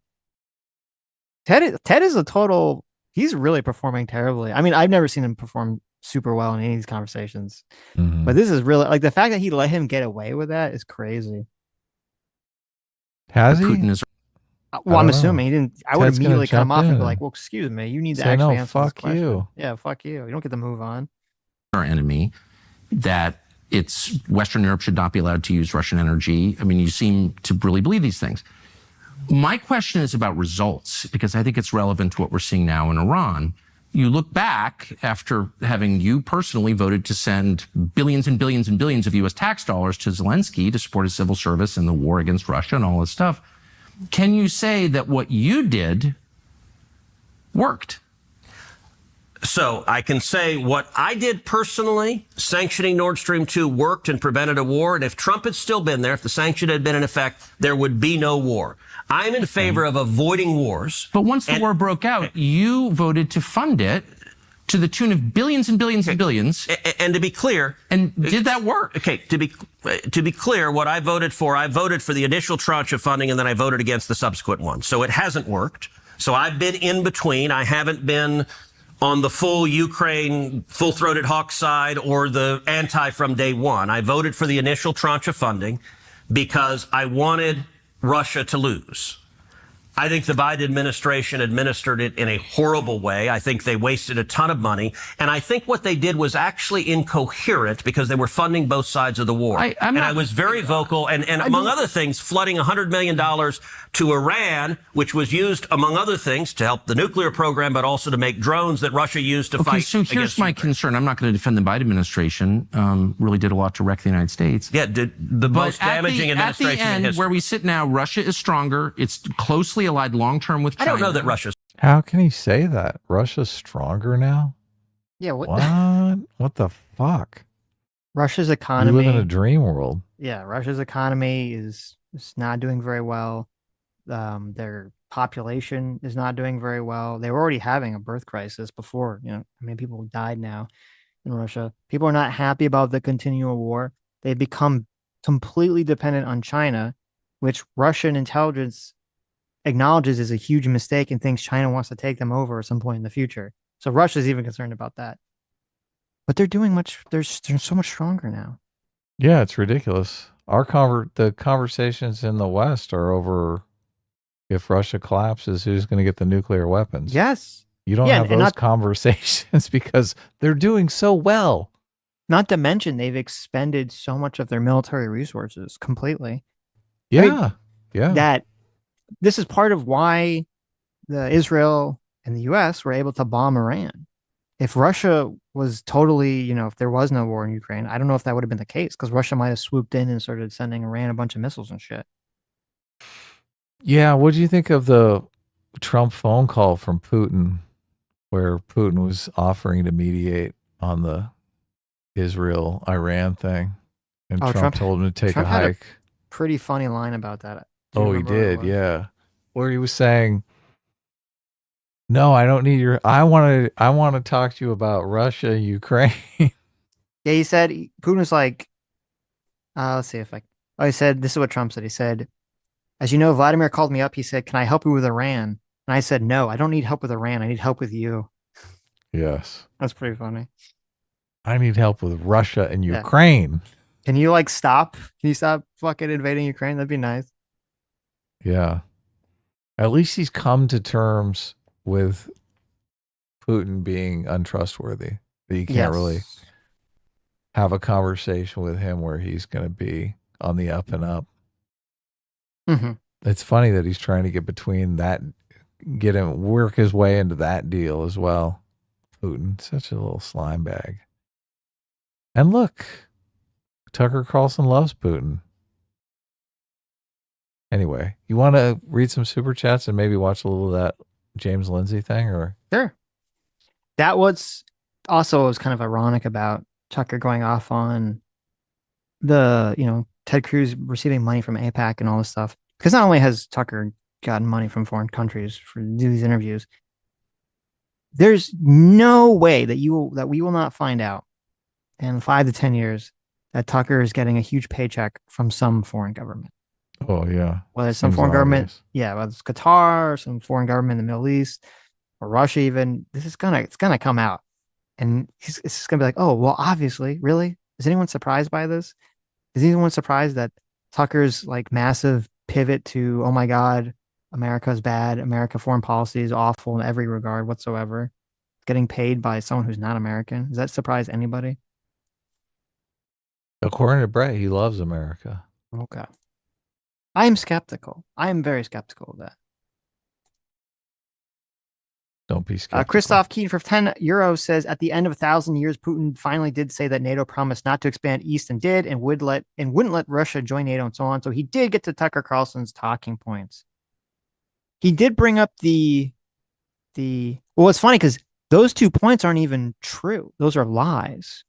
Those are complete and total lies. America never agreed to not expand NATO to the east. That is untrue.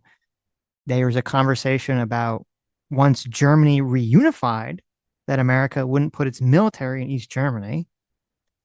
And even Gorbachev acknowledged that that's what that conversation was about. And then the conversation about Russia joining NATO was interesting too, because Putin asked Bill Clinton this. He said, can Russia join NATO? And Bill Clinton said, yes, actually you can. But you have to apply for it the way that every other country applies for it.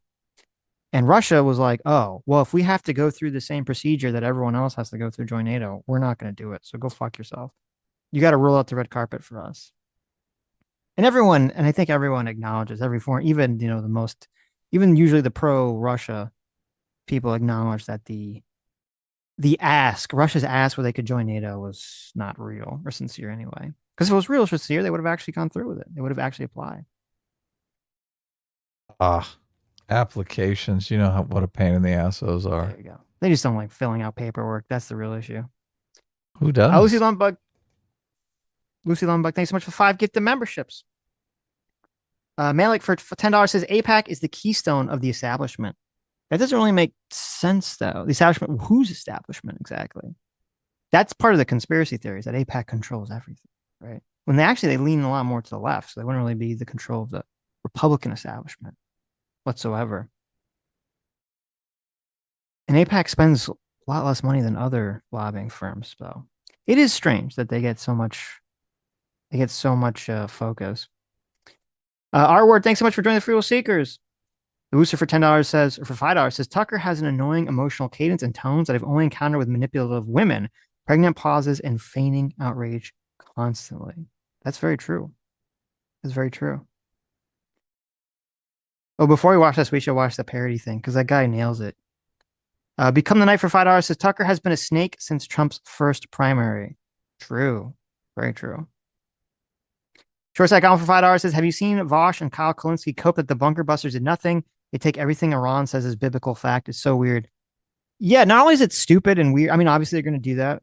I've actually seen a lot of people on the left who are like kind of seem to be happy if under this idea that the bunker busters did nothing, which is really stupid. Yeah, what the fuck? And it's really stupid for 2 reasons. Number one, obviously, you don't want Iran to get nuclear weapons. Well, actually, it's really stupid for 3 reasons. Number one, you don't want Iran to get nuclear weapons. Number two, if they're not successful, then that would make it much easier for Trump or the U.S. to get into a deeper military conflict with Iran, which these people don't want anyway. So why, it really shows you that their motivation is not on their goal. Their motivation is on just attacking Trump and making Trump look bad. That's the primary motivation. And then the third reason, which is another good point, that I think it was Cappy Army brought up, was China and North Korea and a lot of other people are looking at this because this is like the first big test run for these bunker busters. And they're looking at this to see how effective this is. And if these missiles are very effective or shown to be very effective, it could deter North Korea, it could deter China, it could deter them from doing military actions that the US doesn't want because they're employing the same strategy as building these bunkers deep within mountains somewhere to try to, avoid US bombing. And if you have a bunker buster come in and show, oh, that's not going to actually protect you, then that's a good deterrent from those countries engaging in, actions we would not want them to engage in. But if it turns out that it was completely useless, then that will make it more likely that they'll engage in actions. It'll embolden them. Yeah, exactly. So again, it really shows to me people don't care about the goal they say they care about. They don't care about the outcome. They just care about Trump bad, and they just want to hit the Trump bad stick again and again and again. Yeah, that's where they make their money. Use it because it wasn't clear to me that was the great term. Oh, wait. Let me swatch this real quick for us. All right. You have the time code for where you are? 54. Yeah. I got time codes on this. Okay. All right, Tucker. This is called Ordering Takeout with Tucker Carlson.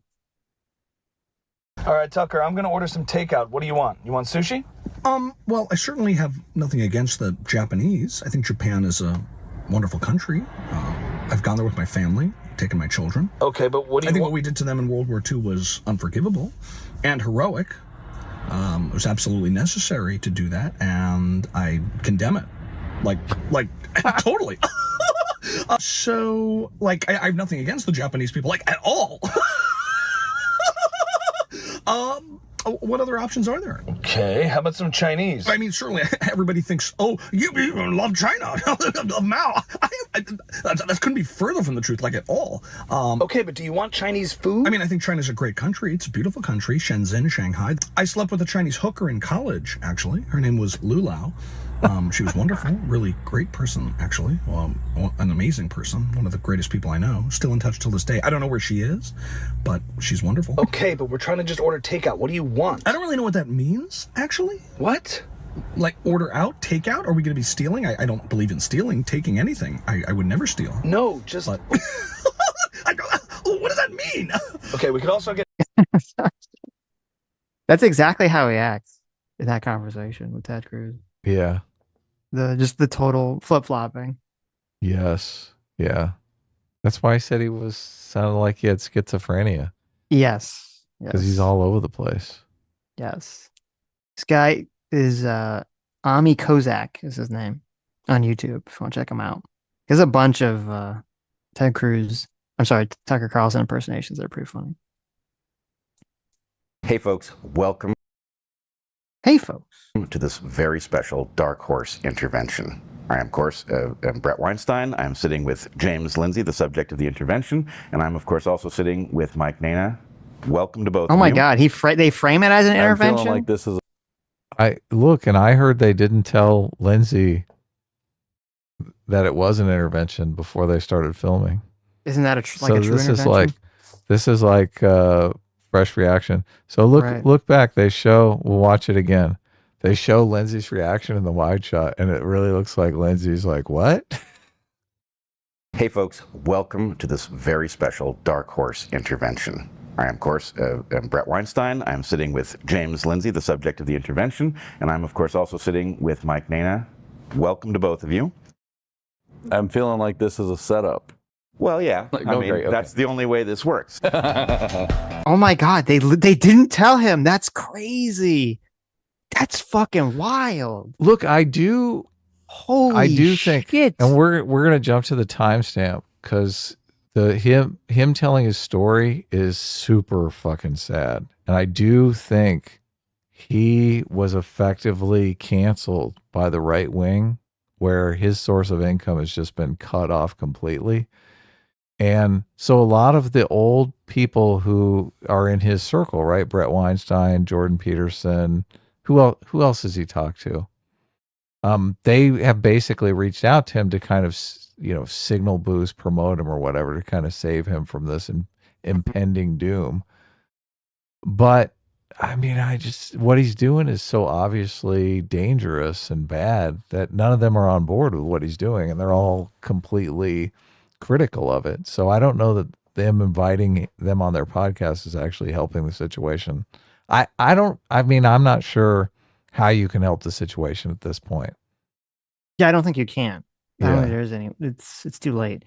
The only way to help, which will never happen, the only way to help it would be if a bunch of prominent MAGA influencers all came out on his side and started rallying around him, which is not going to happen because they don't want to anger the ethno-nationalist crowd on X.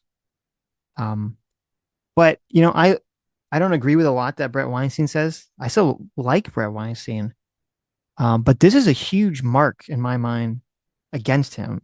Not that he's having the conversation, but the fact that he would invite a guest on to do a quote public intervention. That's bullshit. And not tell them. Bullshit. Yeah. That's total bullshit. Like, obviously, if you invited this is someone, the thing you do in private. Yeah. Yes. If you're gonna do an intervention, you don't fucking film it and like put it on the internet for people to like pick through or ridicule or whatever. Like, that's crazy. Yeah. I mean, if you're filming it and after it's done, you say, we don't have to post it. It's up to you. But even, why would you do that? Because you're kind of adding this unknown element to it. Like, are we really going to film this and post it to the internet? Do I have I don't know. Just tell them that it's going to be, I mean, you could jokingly tell them beforehand, oh, we're going to do like intervention, we're about this topic, or you tell them it's going to debate about the topic or whatever. Like, I'm curious as what the fuck he told him to get him there. And then he's like, oh, it's an intervention. And he's like, well, it feels like a setup. And he's like, it was a setup. It's like, what do you fucking mean? Mike Nina is a guy who did the documentary on the hoax papers that James Lindsay and Peter Boghossian and Helen Pluckrose did. Mm-hmm. So that's his in with them. So obviously he's got a stake in the woke fight as well. And he says something a lot of people have been saying, and whenever we talk about the woke right discussion, there are always a number of comments that say woke is intersectionalism, and without intersectionalism, it's not woke. So they just simplify it to intersectionalism, which is interesting. So I jumped forward to where he recounts his situation with the right, because it's so fucking sad. You're not going to be able not to empathize with this. Called them Christian nationalists. That's what they called themselves. I didn't ever like the term dissident right, so I didn't use it because it wasn't clear to me that that was the great term, but a lot of them use it for themselves. And then what happened to me in September last year, so 24, this is when I changed my mind and said they're woke. They attempted to cancel me for something completely innocuous. We got it. I think we've got what's happening here. Can I? If you want to finish, you're on a good run. I mean, I put out something. It was on the Catholic holiday of Michaelmas, which celebrates Archangel Michael or Saint Michael, and President Trump, famously religious man, put out an image, a famous painting of Archangel Michael slaying the dragon, the Satan, and the prayer, which came from, I think, Leo the 13th, which is a battle prayer.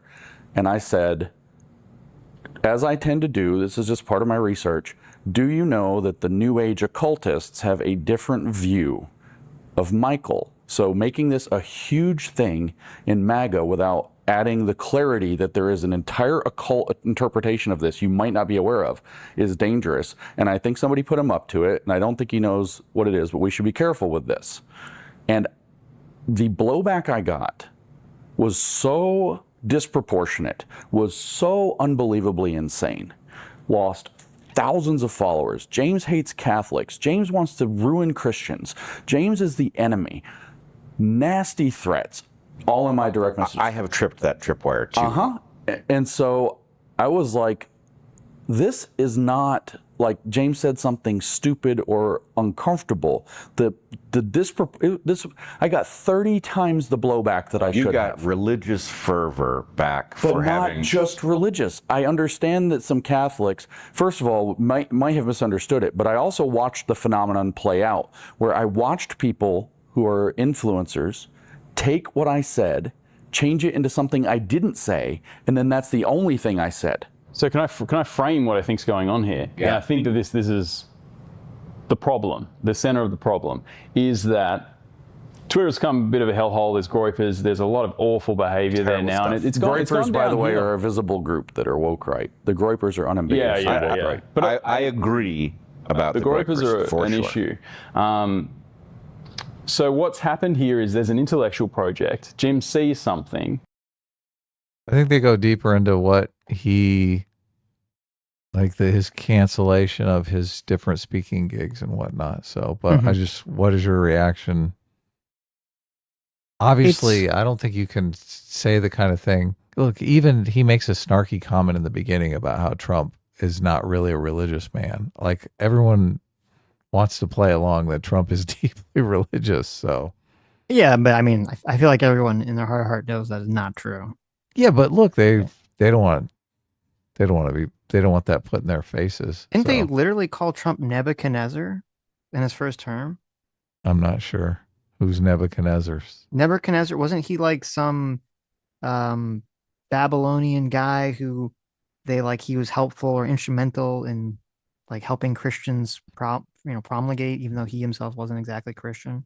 Oh, okay. Or something. Sounds good. I've never heard him called Nebuchadnezzar, but I remember during his first term, people were doesn't mean bringing it doesn't happen. I could just be out of the loop. Going to the thing that he was talking about with the dragon, because I remember when that happened, and I didn't really know what he was talking about, the Michael thing, so I just kind of ignored it. But I remember seeing him get a lot of blowback for it. And that's really where it started. I think, it's interesting. I pulled up this video to see what the comments were saying. And someone had a comment that to me sort of completely encapsulates everything that's happening here. Someone says, I used to really like James Lindsay. I quit following him because he lost his mind. He used to read United Nations documents and explain them, but now he just rants and raves about nonsense. It's too bad. His old work was so important. So, as someone who I felt like, and I said this in past in the stream, that I think James Lindsay is correct, and I'm glad that he was really pushing the connection between wokeness and socialism and showing how they were connected and how they grew out of each other. I think he's completely 100% correct about that. So I think it's basically undeniable at this point. But I always said that I think that he gets into trouble when he starts to kind of look into some things about, that there's like a more global conspiracy, or not conspiracy, but there's like a more global effort in these large scale organizations that are all part of some sort of like broader socialist scheme, right? I never really bought into that stuff whatsoever. But it's interesting from this comment because it's very clear that this person did believe all of that 100%. And so many people, as long as you're just attacking the other side, if they're on the right, if you're attacking the left, if they're on the left, you're attacking the right. As long as you're attacking the other side, and you're saying, everything that they want to hear, there's a conspiracy, these people are out to get you, blah blah blah blah blah blah blah. They're 100% like, oh, this is such a good service. But the second you turn that same lens of introspection, the same lens of analysis back on that side, which is what James Lindsay did, he turned the lens he was using on all these things. He was using his same mental model, his same mental frame, and now turning it towards the right. All these people are like, oh my God, he's insane. This is all nonsense. And that's why this is so fascinating. He's the same person using the same lens of analysis, just using it on the right. And the same people that loved him and thought he was a super genius are now saying he's crazy. Well, isn't the lens kind of nonsense though? No, when I say lens, sorry, I shouldn't have used the words lens. I say lens, I just mean the same mental process, the same mind, the same way of analyzing information. Right. They were totally on board with his way of analyzing information when it was in their favor. Right. If the lens though is tarot card reading, right? We all acknowledge tarot card reading is bullshit, correct? Right, but see, then you would say, oh, like the actual enlightened take, if you're going to have it about this, would be, oh, well, maybe I should never have bought the tarot card readings in the first place, right? Right. I was wrong to ever believe it. I shouldn't have believed it when it was saying things. But I no, wanted to the hear. tarot cards are saying that the UN is behind the fucking APAC, exactly. though. So come on. Right. The right. tarot cards are not useless. Exactly. But yeah, but these people, they're like, oh, you know, and I mean, we're just using tarot card analysis. I don't think James Lindsay was using tarot cards, but I just understand for the analogy, right? Those people won't acknowledge that. They'll still say, oh, when he was attacking the left, everything he was saying 100% correct. His frame of analysis is 100% correct. But as soon as it's against them, it all falls apart. He's a crazy person. And to me, that just really shows you that none of these people were ever actually analyzing anything he was saying whatsoever. I mean, I really enjoyed the book Cynical Theories, but more for the historical analysis of the philosophy that drives so much of the moral intuitions on the left. So that's why I thought that book was super good. But what you're saying about some of the analysis does just come off as tarot card reading to me. So right. When he's playing the association game, it just seems like there's not a lot of basis for these associations. It's like a Rorschach test. Yeah. It's difficult to wade through because people's greatest strengths are also their greatest weaknesses. It's a very important thing to remember with people. And so the same now level of analysis that James, this is my feelings about James before the woke right stuff happened, and I said this on stream many times. James is providing a fantastic service by sort of going through wokeness and drawing those conclusions, the socialism and communism. And I would go through those things myself, and I would look at what he's looking at, and I would say, okay, this makes sense. I'm coming to the same conclusion that he's coming to, right? I wouldn't just take it on face value, which is unfortunately what we got to do. But then sometimes he would go into things that I think, oh, well, it's maybe like I can kind of see where he's seeing the connection, but so maybe it's a little more tenuous. Maybe it's a little bit more like, it's more like vibe based essentially at that point. Right. And I say, okay, well, I don't necessarily agree with that as being like this one-to-one connection the way that James sees it. But the reason I bring up like your greatest strengths or greatest weaknesses is that like you'll see this very often. Like someone like James, sometimes you need that mind who's going to go in a lot of wrong directions to also go in the right direction, right? To bring forward the good information too, essentially. That's kind of what Mike says here. So, oh, really? Okay, his response, yeah. Right. And when you're on this intellectual project, you need to be quite precise about where you're pointing it. But there's the Twitter kind of Twitter sphere personal problem that's going on here, where people are coming after you. And I think that you've come into this kind of militant almost mode, and you're shooting wildly at. Sort of. I come in and I haven't seen all this stuff that's happened to you. When I speak to you personally, you're telling me all this horrible stuff is going on. I'm like, of course, that's the reason he's acting this way. But if I look at your tweet thread, I'm like, what the fuck is he talking about Exactly the same here? horrible stuff that the left did to me. First, when we did the grievance studies.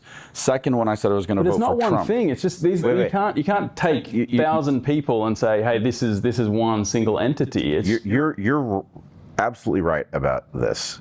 And this phenomenon, we are evolved critters. Yeah. However that happened.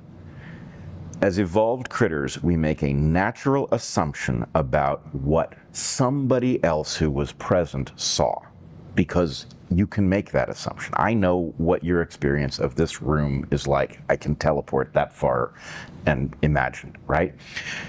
We come in and we see, James, like, wow, swiping at ghosts and things at phantoms, and it's like, what the heck is going on?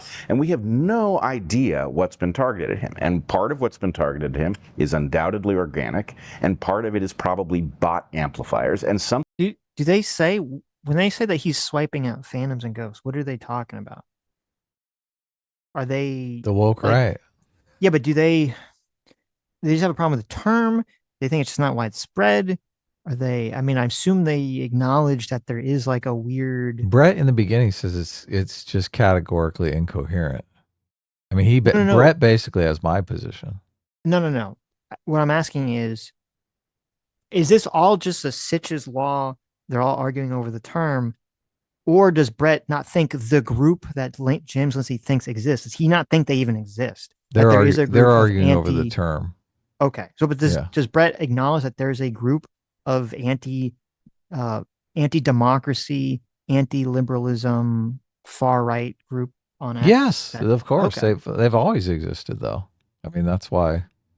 Well, but then you're not. It's weird because then you wouldn't say you're. Brett is a progressive. You would just say that it's just a dumb term. They should just use a different term. Right. Well, I don't. Maybe he means something different by the Phantoms then. Maybe he's just using it as part of the illustration. I'm pretty sure Lindsay goes more into his situation, though. Right. Which is really what I'm listening for. Yes. Something may involve a program with his name on the file folder that says how we're going to drive James crazy. We don't know what the mixture is. And that means... That is definitely the internet right there. As soon as they sense any blood in the water, it's like, oh yeah, somebody puts the folder together with James Lindsay's name on it. Right. This is the thing this is why I feel bad. Because it's just, intellectually, I completely disagree with James. But it's obvious the situation is probably 90% of it. And now he's completely dug in, which is just super unfortunate. You disagree again, and I feel like we have to keep coming back to this. And it's weird we don't that have our to. brains... No, we don't have Hold to. On. No, we do. Our brains keep getting trapped in the same cycle. So we have to break free of it. Okay. When you say you disagree with James, you disagree. I understand you disagree with his on labeling. The terminology. Yes. But you agree with the concept that there are far right racists. Yes. Well, he's making the argument that they basically are taking over the right the same way that the woke took over the left. I disagree with that. That's okay. So you true. So you do disagree with that. Yeah. Yeah. I mean, they have some sway. I don't think it's a tenth of the sway that the far left has on democratic politics. Mm-hmm. I mean, you had the presidential candidate wanting to give transition operations to prisoners, for heaven's sakes. I mean, geez. Mm-hmm. Do you think it's comparable? Not yet. Yeah. But I think the process is comparable, and I am alarmed at the speed at which I see it occurring.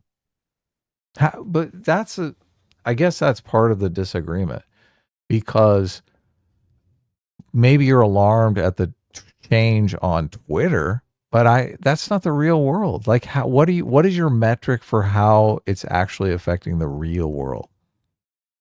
So, as I brought up earlier, when I see Charlie Kirk and Stephen Miller making bizarre Islamist, racist-ish comments about this guy for no reason, and talking about how, well, we just need to ban all third world immigration to America. Okay, which we know what that means.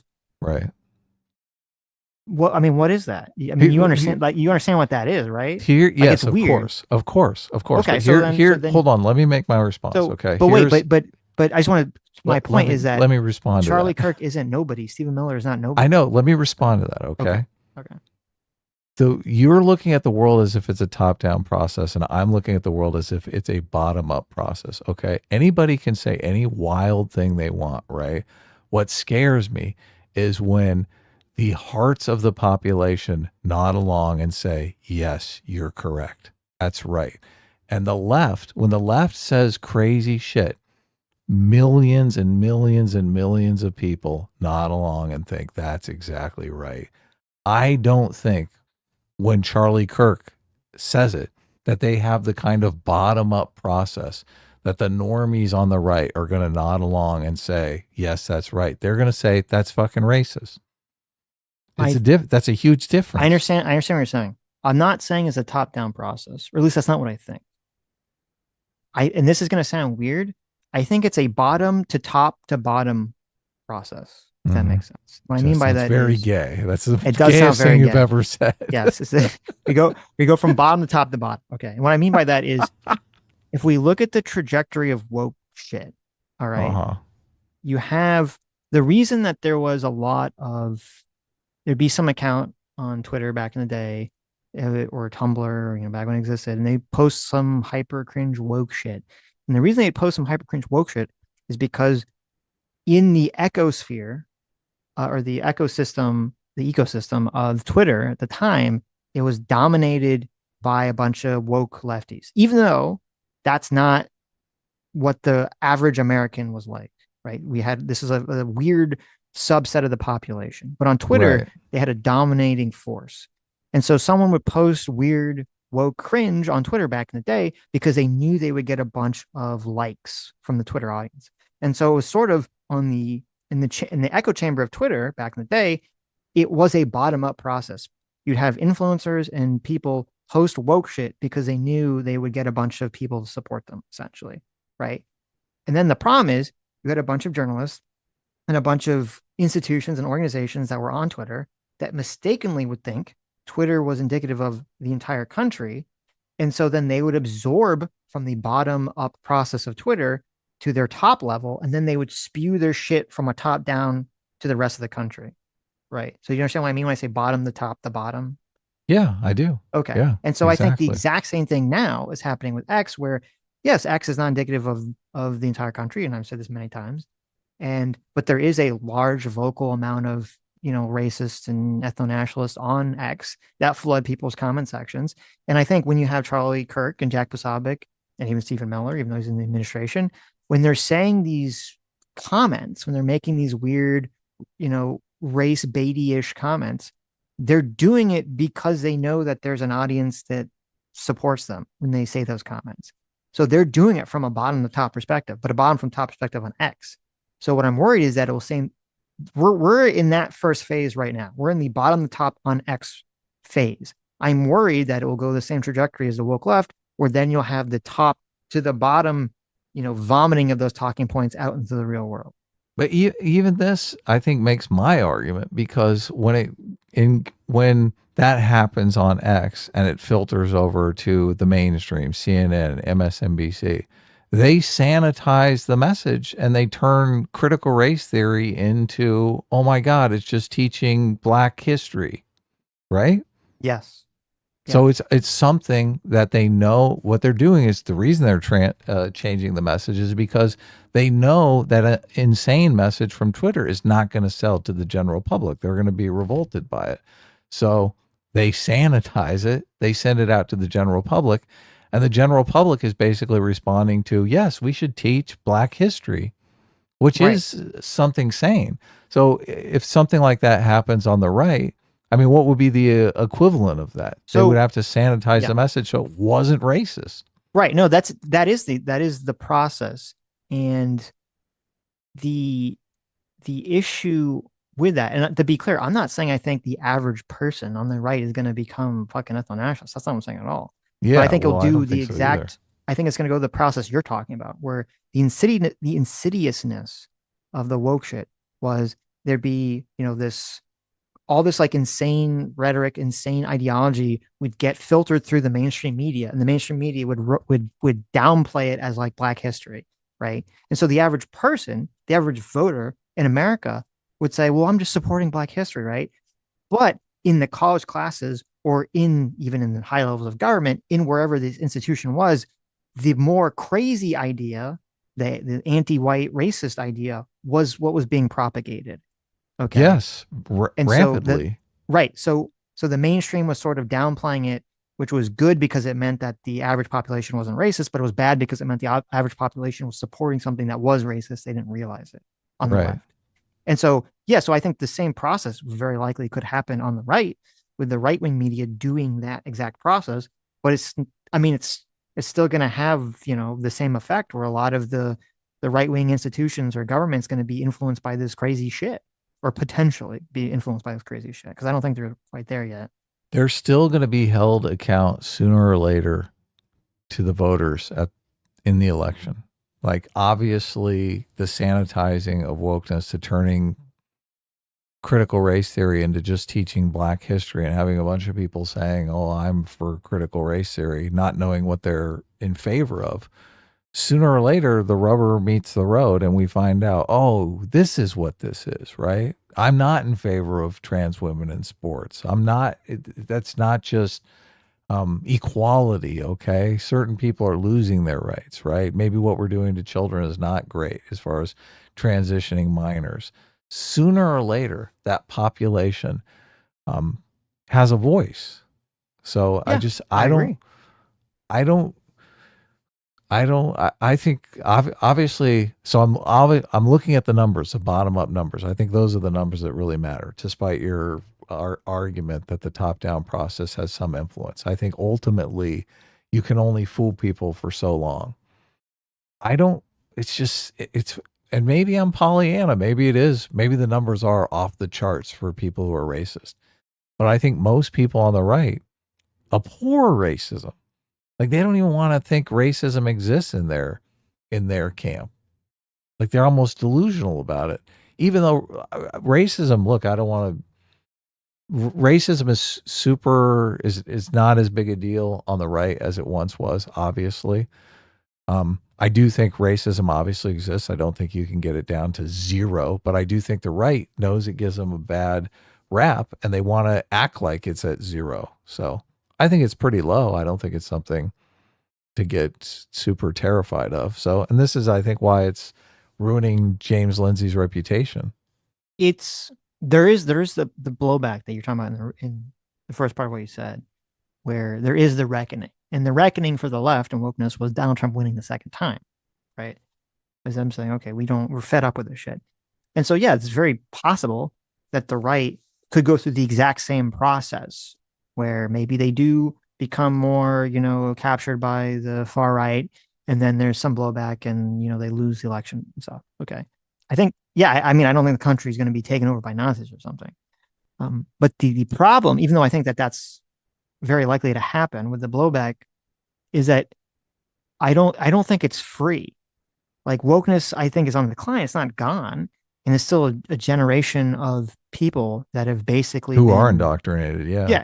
That have been They're the indoctrinated bottom up people I worry about. Right. And they will be forever woke. They will. Yeah. It's not going away in them. It's their belief structure. Right. And a lot of people, and it's scary, but a lot of people, they'll form their political opinions in college or in one time in their life, and they'll never fucking move from that wherever that's it originally most formed. People. Yes. Okay. That's even scarier because yes. So there's a lot of people, a lot of young people who maybe doesn't matter now, who became hyper woke. And maybe, in 20 years, 10 years, 20 years when they start voting, maybe we'll be fucking back with woke shit because they came back because those people started voting again.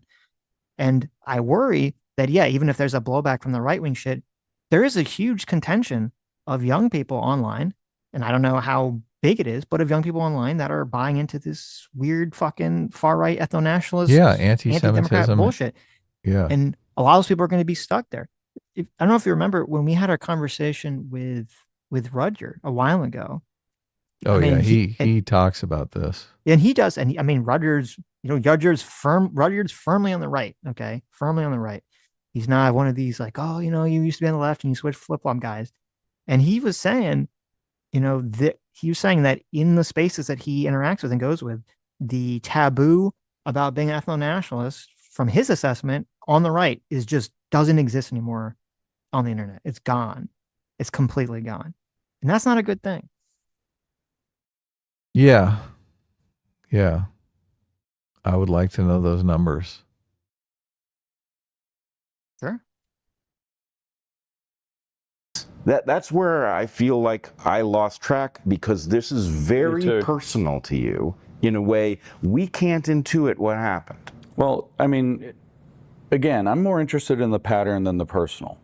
And at this point, I was more confused than hurt or angry. But then the phone calls started from people that had booked me. This was in September. I had speaking engagements booked out through the end of the year still last year. And so I started getting the phone calls. I'm getting a lot of pressure saying you hate Christians. People are calling, people are asking and saying we shouldn't have you. can you explain yourself? Right. I start getting the phone calls. Some things did cancel me. Some things didn't. Some organizations had me, and it turned into a giant struggle session in their organization over whether I should be there or not, and the fallout was bad for those organizations. So I want to... And then the invitations disappeared. Yep. Gone. Now, here's the all thing. of them. Now you're talking my language, because if you ask me... See? Oh, that's so sad. Oh, man. And it's interesting because if you look at the trajectory of the St. Michael thing, which I don't know anything about the St. Michael thing whatsoever that he's talking about, or like the legitimacy of the claim. But if you look at the people, because I was like typing it in, like, you know, James Lindsay, St. Michael, you look at the voices that were attacking him, you know, when he came out with that, even if what he was saying was wrong, it was the people that are now pushing sort of the, whatever you want to call it, the dissident right, far right shit. It's the same group of people. So even if he was wrong about that, even if he was wrong about it, he was tripping those people already with those comments, which is kind of fascinating. Yeah, the problem that I have, and I've said this from the start, is that you're taking down people who would be natural allies, the people who can't stomach racism at all and can't stand the thought that there are racists in the conservative right-wing coalition. Yes. You're fucking you're fucking calling them out. Well, unintentionally. That's the difficulty of it, is that the defense mechanism is someone calls out the group of people. They say, oh, there's this racist group of people on the right. And then the racist group on the people that are actually racist on the right, the Groypers, will use a technique where they try to take your comment and make it sound like you're calling everyone on the right racist to undermine your position, which is what they did with James Lindsay. Yeah. So I don't know what the defense against that is. Well, not going completely. I just look, at some point you got to stop digging. And Lindsay has not stopped, is still to this day is fucking digging. Every once in a while I look at his Twitter and I'm just like, oh God, please no. And his backstory, James Lindsay was an anti-theist, started his career as an anti-theist. Right. Against religion, totally against religion. So that's not a good backstory for going to war with your coalition. The thing that I've been waiting for you to say, right? When I hear you and I defining woke right, and then I can't follow your definition, there's a reason. And it's because I know that there is an element that is probably not sufficient for the term woke, in my opinion, but it is definitely necessary, and it is cancellation. Cancellation. It is the desire to silence. The purge and the silencing, that's right. But here's the right wing, go on. But here's the problem. Tucker Carlson isn't canceling people. Is it that he's not denouncing? Is it that the right have their All own I'm saying with purple-haired Tucker, goblins you now? needed a name that you know, other than Nick But Fuentes. that's my point, is that I don't think it's in the category. And I say that he's adopted, I don't think he's adopted the cancellation tactics necessarily, but I think he's adopted the epistemology. And I think the epistemology is foundational to the worldview. Well, if you want to watch this, we can talk about it more later. You want to just do some super chats and we'll wrap up? I mean, So, this is a very interesting conversation. I've never seen this before. I think it just came out like a few days ago. So Right, I just saw it, I think, yesterday because one of our fans sent it to us. So sent it to me. So Right. I think they were a lot of our fans are obviously sympathetic to the woke right term.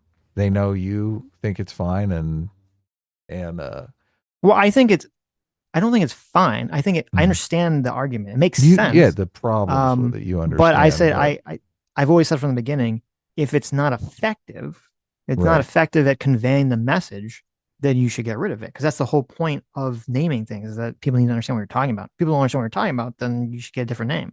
Right. Do you think there's merit to Lindsay's arguments in a kind of horseshoe theory way where the far left and the far right have similarities? Is that a Yeah, better and I way mean, to we frame laid it? this out when we talked to Wick and Tolly about, the person, I think like it's a very similar personality type, even if the end goal is different.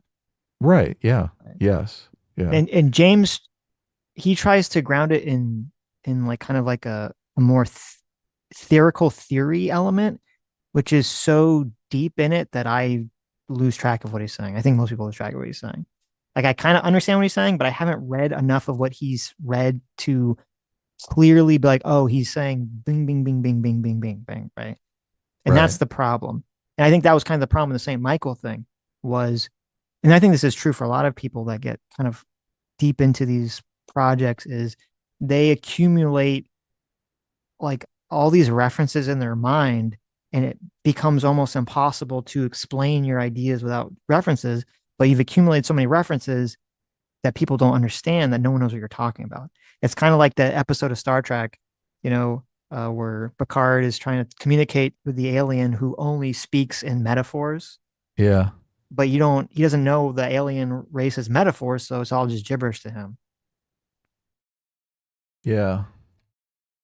A lot of people put a lot of weight on the provenance of ideas, the historical formation of those ideas. I put very little weight on that because I look at those ideas, how they're affecting society and the current configuration. I think that's far more powerful. So Lindsay does, he's constantly reading and researching the sources of all these philosophical ideas. So yes, I think it's interesting, obviously, and I think it's important to understand the history of where they come from, but just people believe certain things and enact certain philosophies because of experiences they have in their personal life, not experiences that happened 1,000 years ago when the ideas were formed. Yes. But then I agree with that completely. The only issue is if you have people who, they read some philosopher, they read a bunch of their shit, and then they just, they spew it out to a bunch of students or followers, and then those people, adopt those ideas, which happens very frequently. The historical aspect of it does have power because people, I think, intuit that ideas that have been around for a long time are useful. So it does kind of add to the gravitas of it. It adds to the authority of the various statements. This is why people play the game. Find old philosophers that state the things I believe to add gravitas to their own arguments. Right. Yeah. Right. Well, and also it's one of those, like, if someone has words that have survived for thousands of years, some aspect of the message must be either correct or persuasive to survive for so long. Right.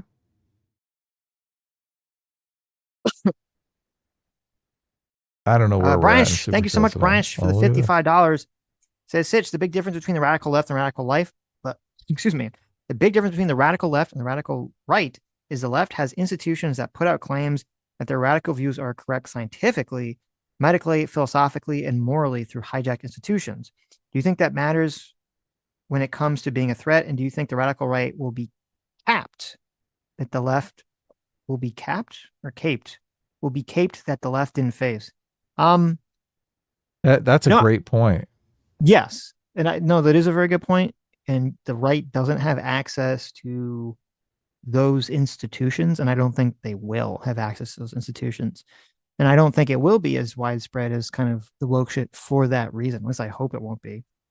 It would have to come through primarily government. That would be the only way it could. The only capture I think that this far right group could capture would be politicians.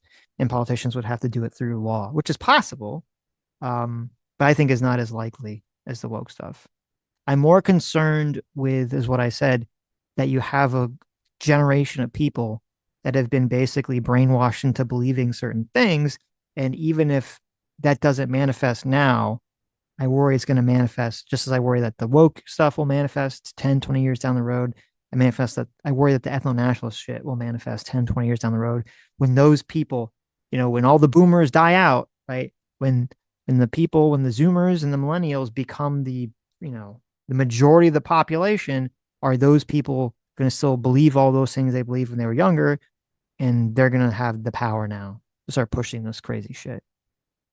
Even like talking in terms of taboos, people can go onto Twitter and say completely racist, anti-Semitic shit, right?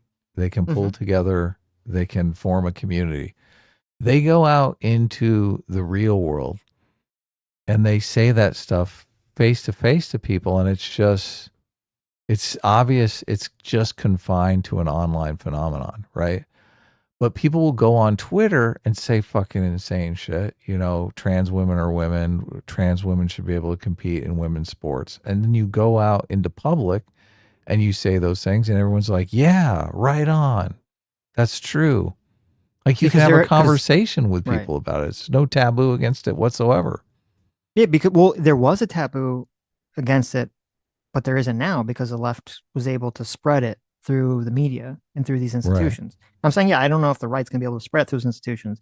They'd have to spread it through social media, Facebook. They have to spread it through government. And I don't know how, as I said, I don't know how successful it's going to be. But when you have, again, Stephen Miller, okay, he's not a nobody, right? He's in the Trump administration. He is being tasked with handling the deportations and the domestic policy about immigration. And he's on board with tweeting this like sus shit on X.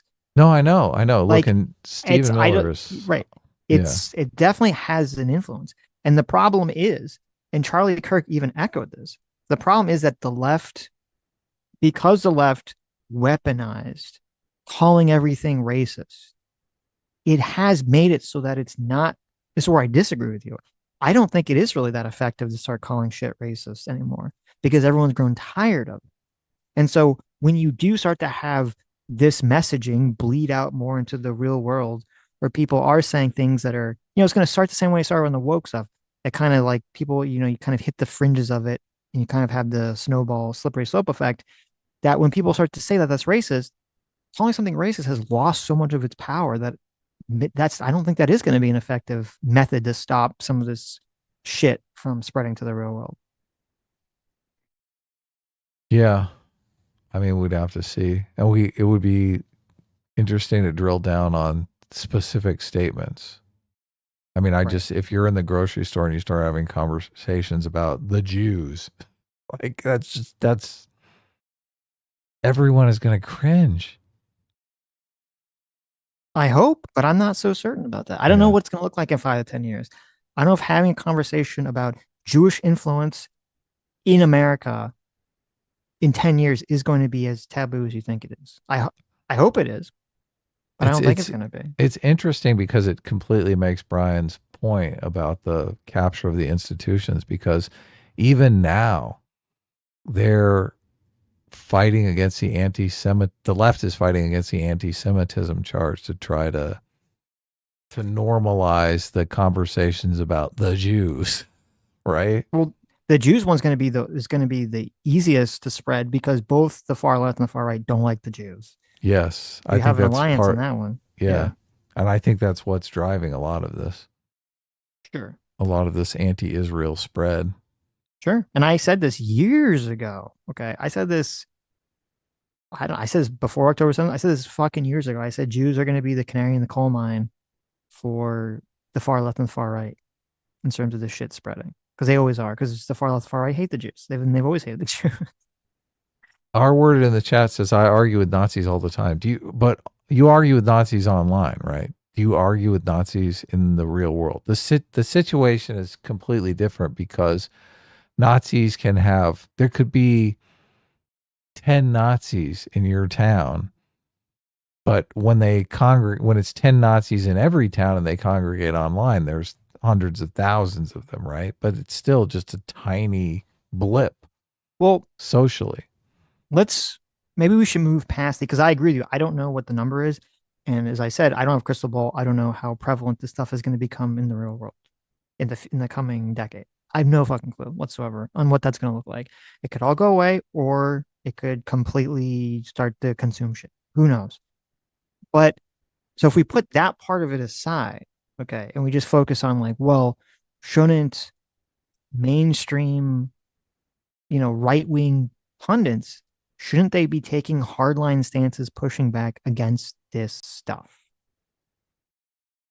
to some capacity to just prevent it, the ideas from taking hold of their side. Like I've said before, there's a bifurcation that goes on the right where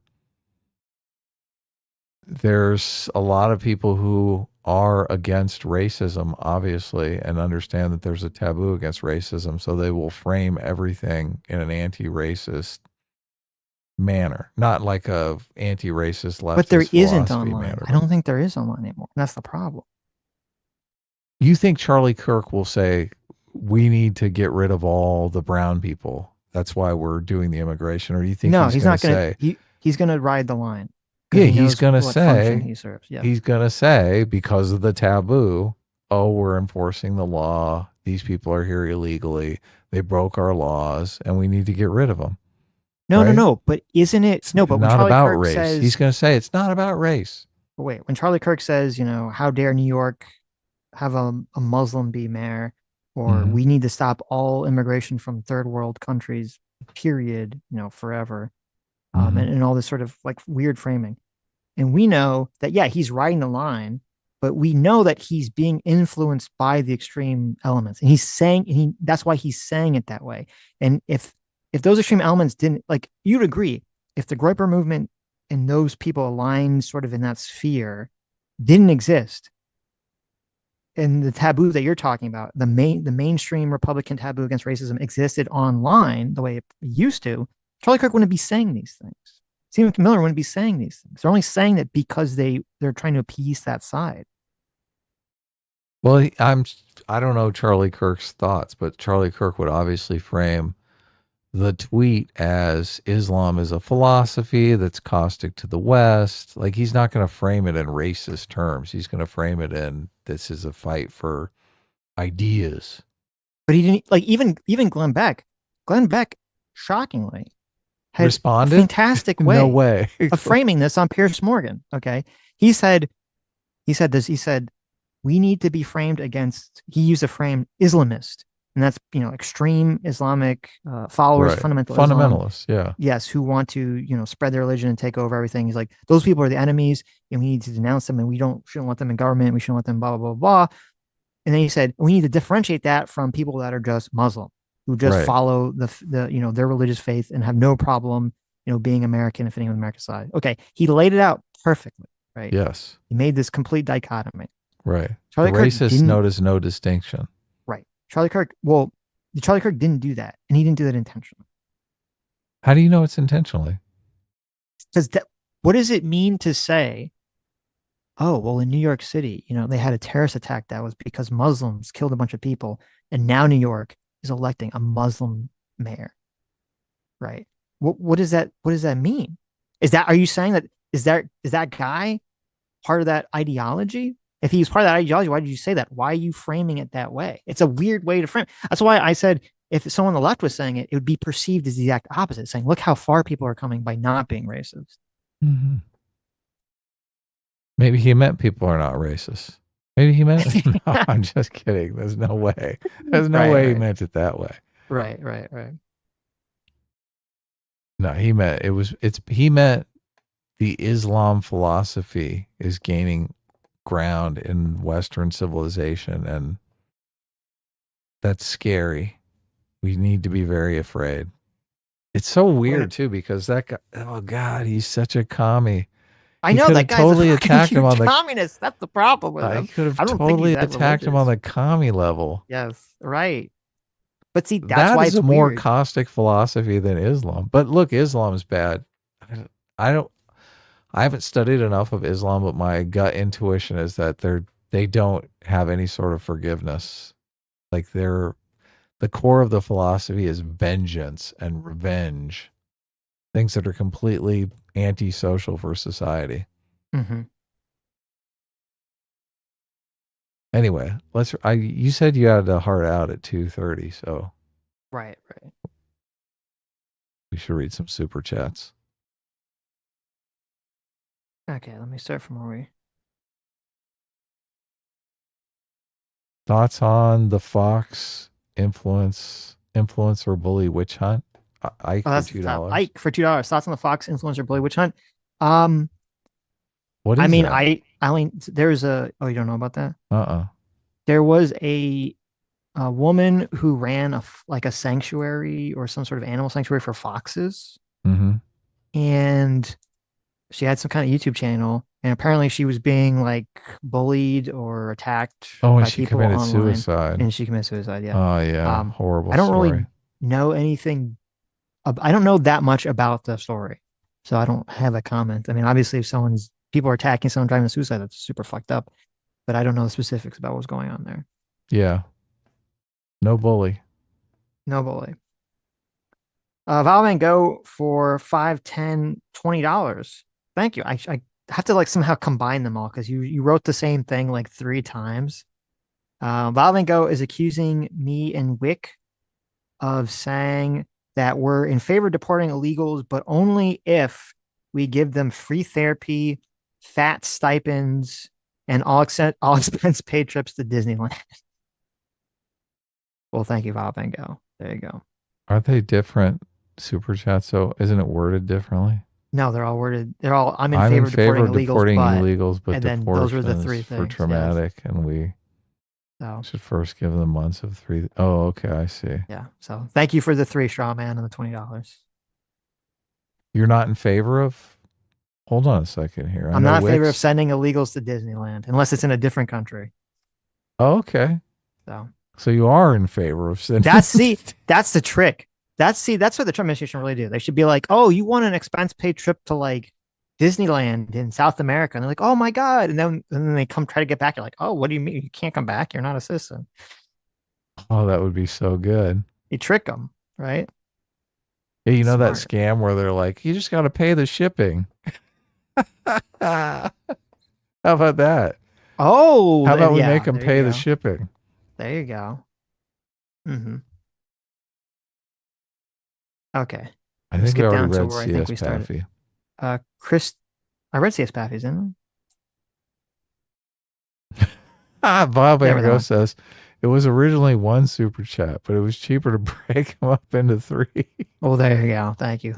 Bob Van Gogh is actually number 1 in the chat right now. So maybe super chatting 3 super chats does work. It helped his experience. So it all worked out. Kristen Brandon for $2 says, do you think the nuclear site is severely damaged? I have absolutely no clue whatsoever. We'll know more. I mean, what's the rush? The war is over. They've already got a ceasefire. We're going to figure it out. Yeah. I think it's going to be almost impossible to find out for months because all the information that's going to come out is going to be so heavily politicized, unfortunately.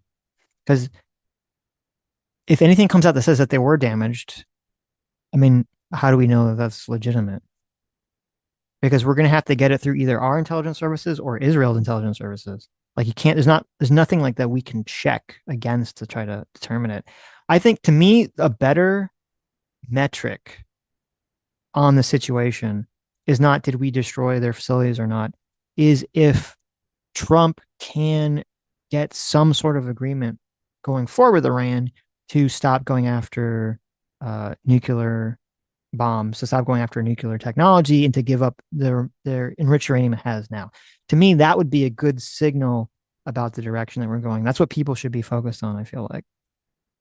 Because you're going to have to do that either way, whether the facilities were destroyed or not, right? You're going to have to make some kind of agreement. Unless we're going to do this every year. We don't negotiate with terrorists. Sitch. Okay. Come on.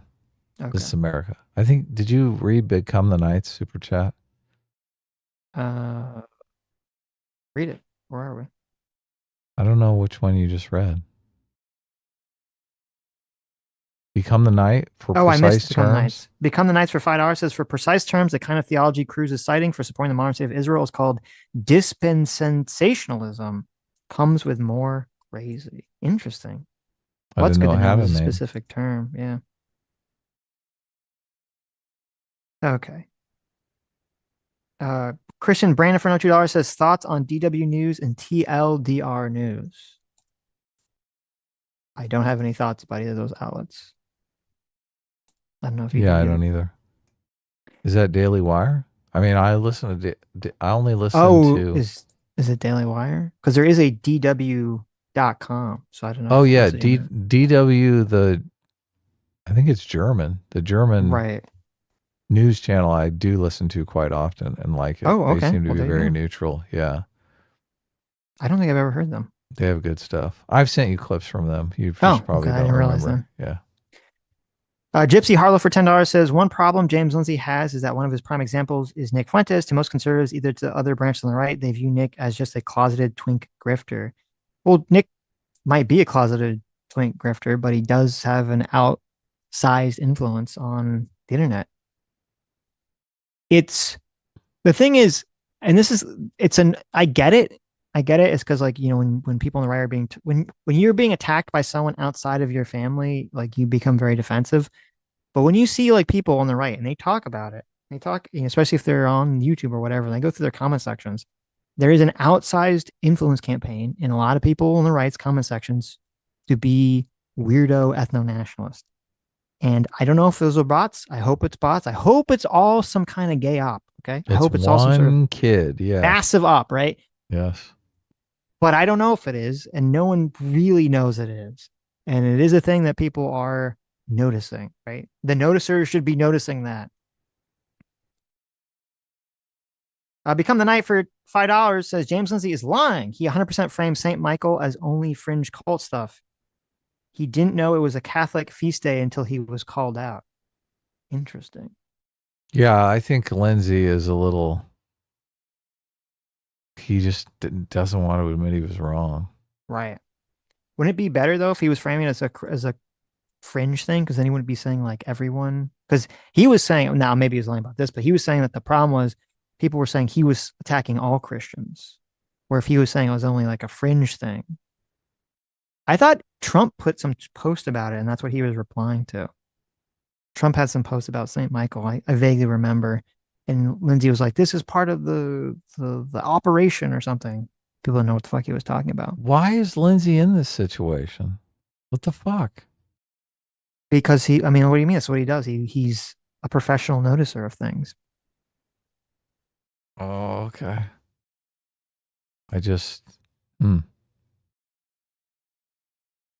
Gypsy Harlow for $5 says, also, here's why the woke right stuff falls. It has no women in the movement. Well, there you go. There you go. That's true. What do you mean? There's that one girl who was on Piers Morgan. Okay, there's one woman. That's true. She's cute too. There was that one blonde woman. She has good limbo rings. There's a handful of women, but not like the woke stuff. Back Health 101 for $2 says, is pattern recognition racist? No, pattern recognition is not racist. What is racist is saying, well, I'm seeing that I believe that there's a pattern of behavior among people based on their skin color. And so when I interact with someone that I've never met based on their skin color, I'm assuming that based on other people in their skin color, all these thoughts of feelings about them and how they're going to interact or how they're going to behave. Yeah. So racism is a noticing of the pattern and automatically assuming that pattern applies to every single person in that category, right? Right. It's looking at the fact that most violent crime is committed by men and assuming all men are violent criminals. Yes. Yeah. That's the pattern. Yeah, exactly. I mean, it's interesting because it was literally, and this is where, talk about the woke stuff. This was literally what the woke did, was they'd say, oh, well, look, men primarily do the crimes and the rape. So they're, men are all bad.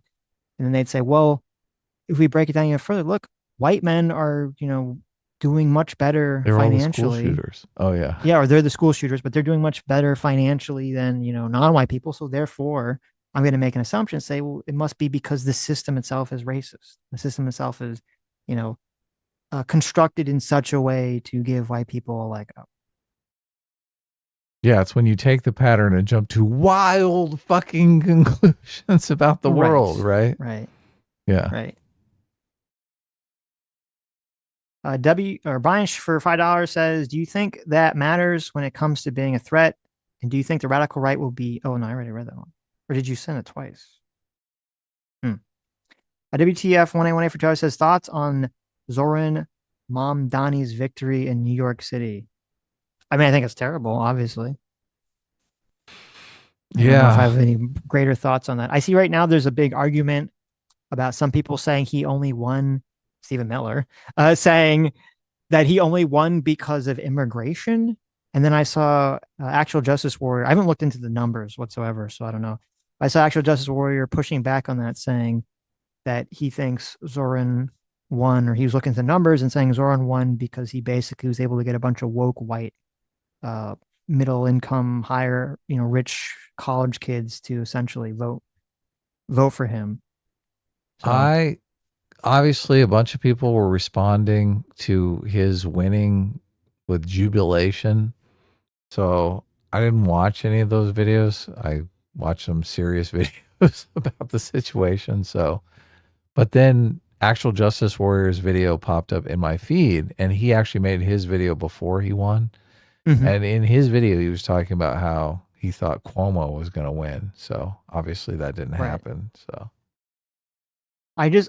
I hope that he's able to implement his policies very quickly if he wins the general election, so that New York falls into total chaos when he's soft on the police and has all this weird socialist shit, so that by the time that 2028 rolls around, it will be a very clear indication that socialism and those policies are a pariah, and the Democrats should run screaming away from that shit. That's what I hope for. no, I don't hope for that. Just because all those poor people who live in New York, They must be sacrificed. This is the thing everyone's always saying about LA, dude. New It's York fine. has to be sacrificed because Everyone right wants now everyone's sacrificing LA. all the socialists are like, oh my God, see, you got to run further to the left to win elections. Like, that's the big thing that they're all jerking off about. So when Yeah. it's really, I mean, I think the real reason that he won, based on my vibes and not really knowing anything about the situation, so I take this as a grain of salt, is that from the clips I've seen of him, it seems to be kind of a very similar thing with Trump, where you have people are mad at the system. They feel like the system isn't working. You have a bunch of candidates who are basically advocating for the system, and a candidate who's advocating to overturn the system, to throw the table over. And he's the one advocating to throw the table over. So people are more inclined to vote for him because they realize everything sucks. Yeah. Now Those he's are going to make really everything the two options. right. Now he's going to make everything worse. And also didn't help that he was running against Cuomo, who I don't know if I don't think people were huge Cuomo fans that much in New York anyway. So could it be anyway? I saw a thing in Los Angeles that that immigrants are the largest renting population. So them kicking out all the immigrants is totally fucking over the landlords. But it's the people who want, are protesting against ICE and want all the immigrants to stay. They're all the anti-landlord people. So right. There's got to be some confliction there, right? Oh my God. Fuck over the landlord or help the immigrants. What do we do? Will be funny. T-Rex Trucking and More for $20 says, but there's a difference between being an anti-Semite and having issues with the Israeli government in its current form. I don't think it's anti-Semitic to have issues with the Israeli government. Yeah, Not at all. Not at all. I think I said that like in the beginning of the conversation, but yeah, of course. Not at all. Yeah. I do think people are not careful when they're talking about this subject. I mean, I constantly hear talk like the entire IDF is full of homicidal maniacs, which I find that impossible to believe. Obviously, there's probably some bad eggs in there, right? Yes. But the entire institution is not corrupt. Sure.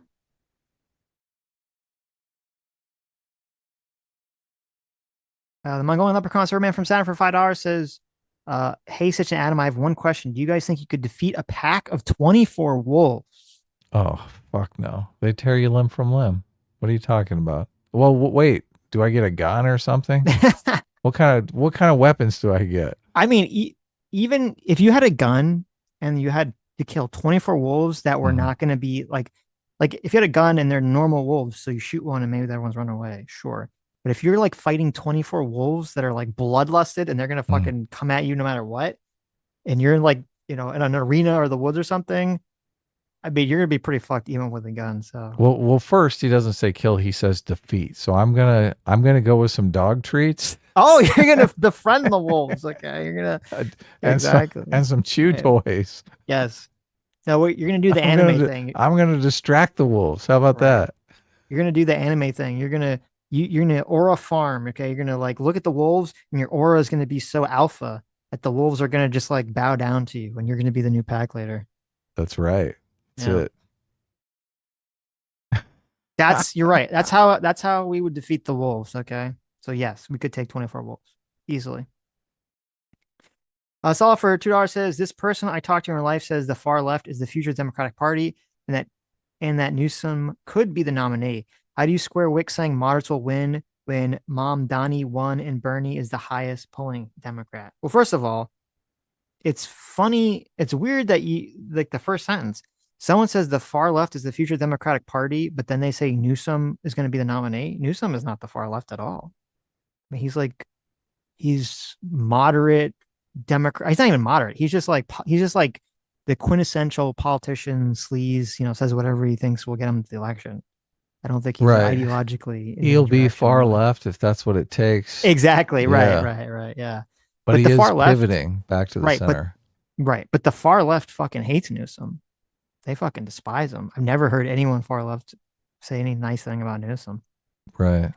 But yeah, with Momdini, I think it's so much of it is what I said. I think it's just people want change. They desperately want change, and they're going to vote for change until things get better. I think that's the way it's going to go. Salah for $2 says, I've criticized your boy Zach on here, but the one thing he's 100% right about is that the goal of cancel culture is not to get you to change, but to get you to kill yourself. I think that's definitely a lot of people's goal. Yeah. I don't think that's everyone's goal, but that's a lot of people's goal. Yeah. You watch any your boy Zach videos? I haven't watched any of his videos in a long time. In a very long time. Yeah. Anyways. All right. This was a great show. Very interesting dialogue. Talked about the woke right. Talked about other things. Tucker Carlson we reviewed. Ted Cruz. R worded for $2 says all Democrats have to do is run on antitrust. There's a lot. Yeah, that would definitely be a good. huge issue. Yes. There's a lot of fertile ground for Democrats to run on if they get their heads out of their asses. But that's a lot to ask. I know, for the Democrats to get their heads out of their asses. It is. So we'll see. All right. Thanks a lot, everyone. See you Sunday.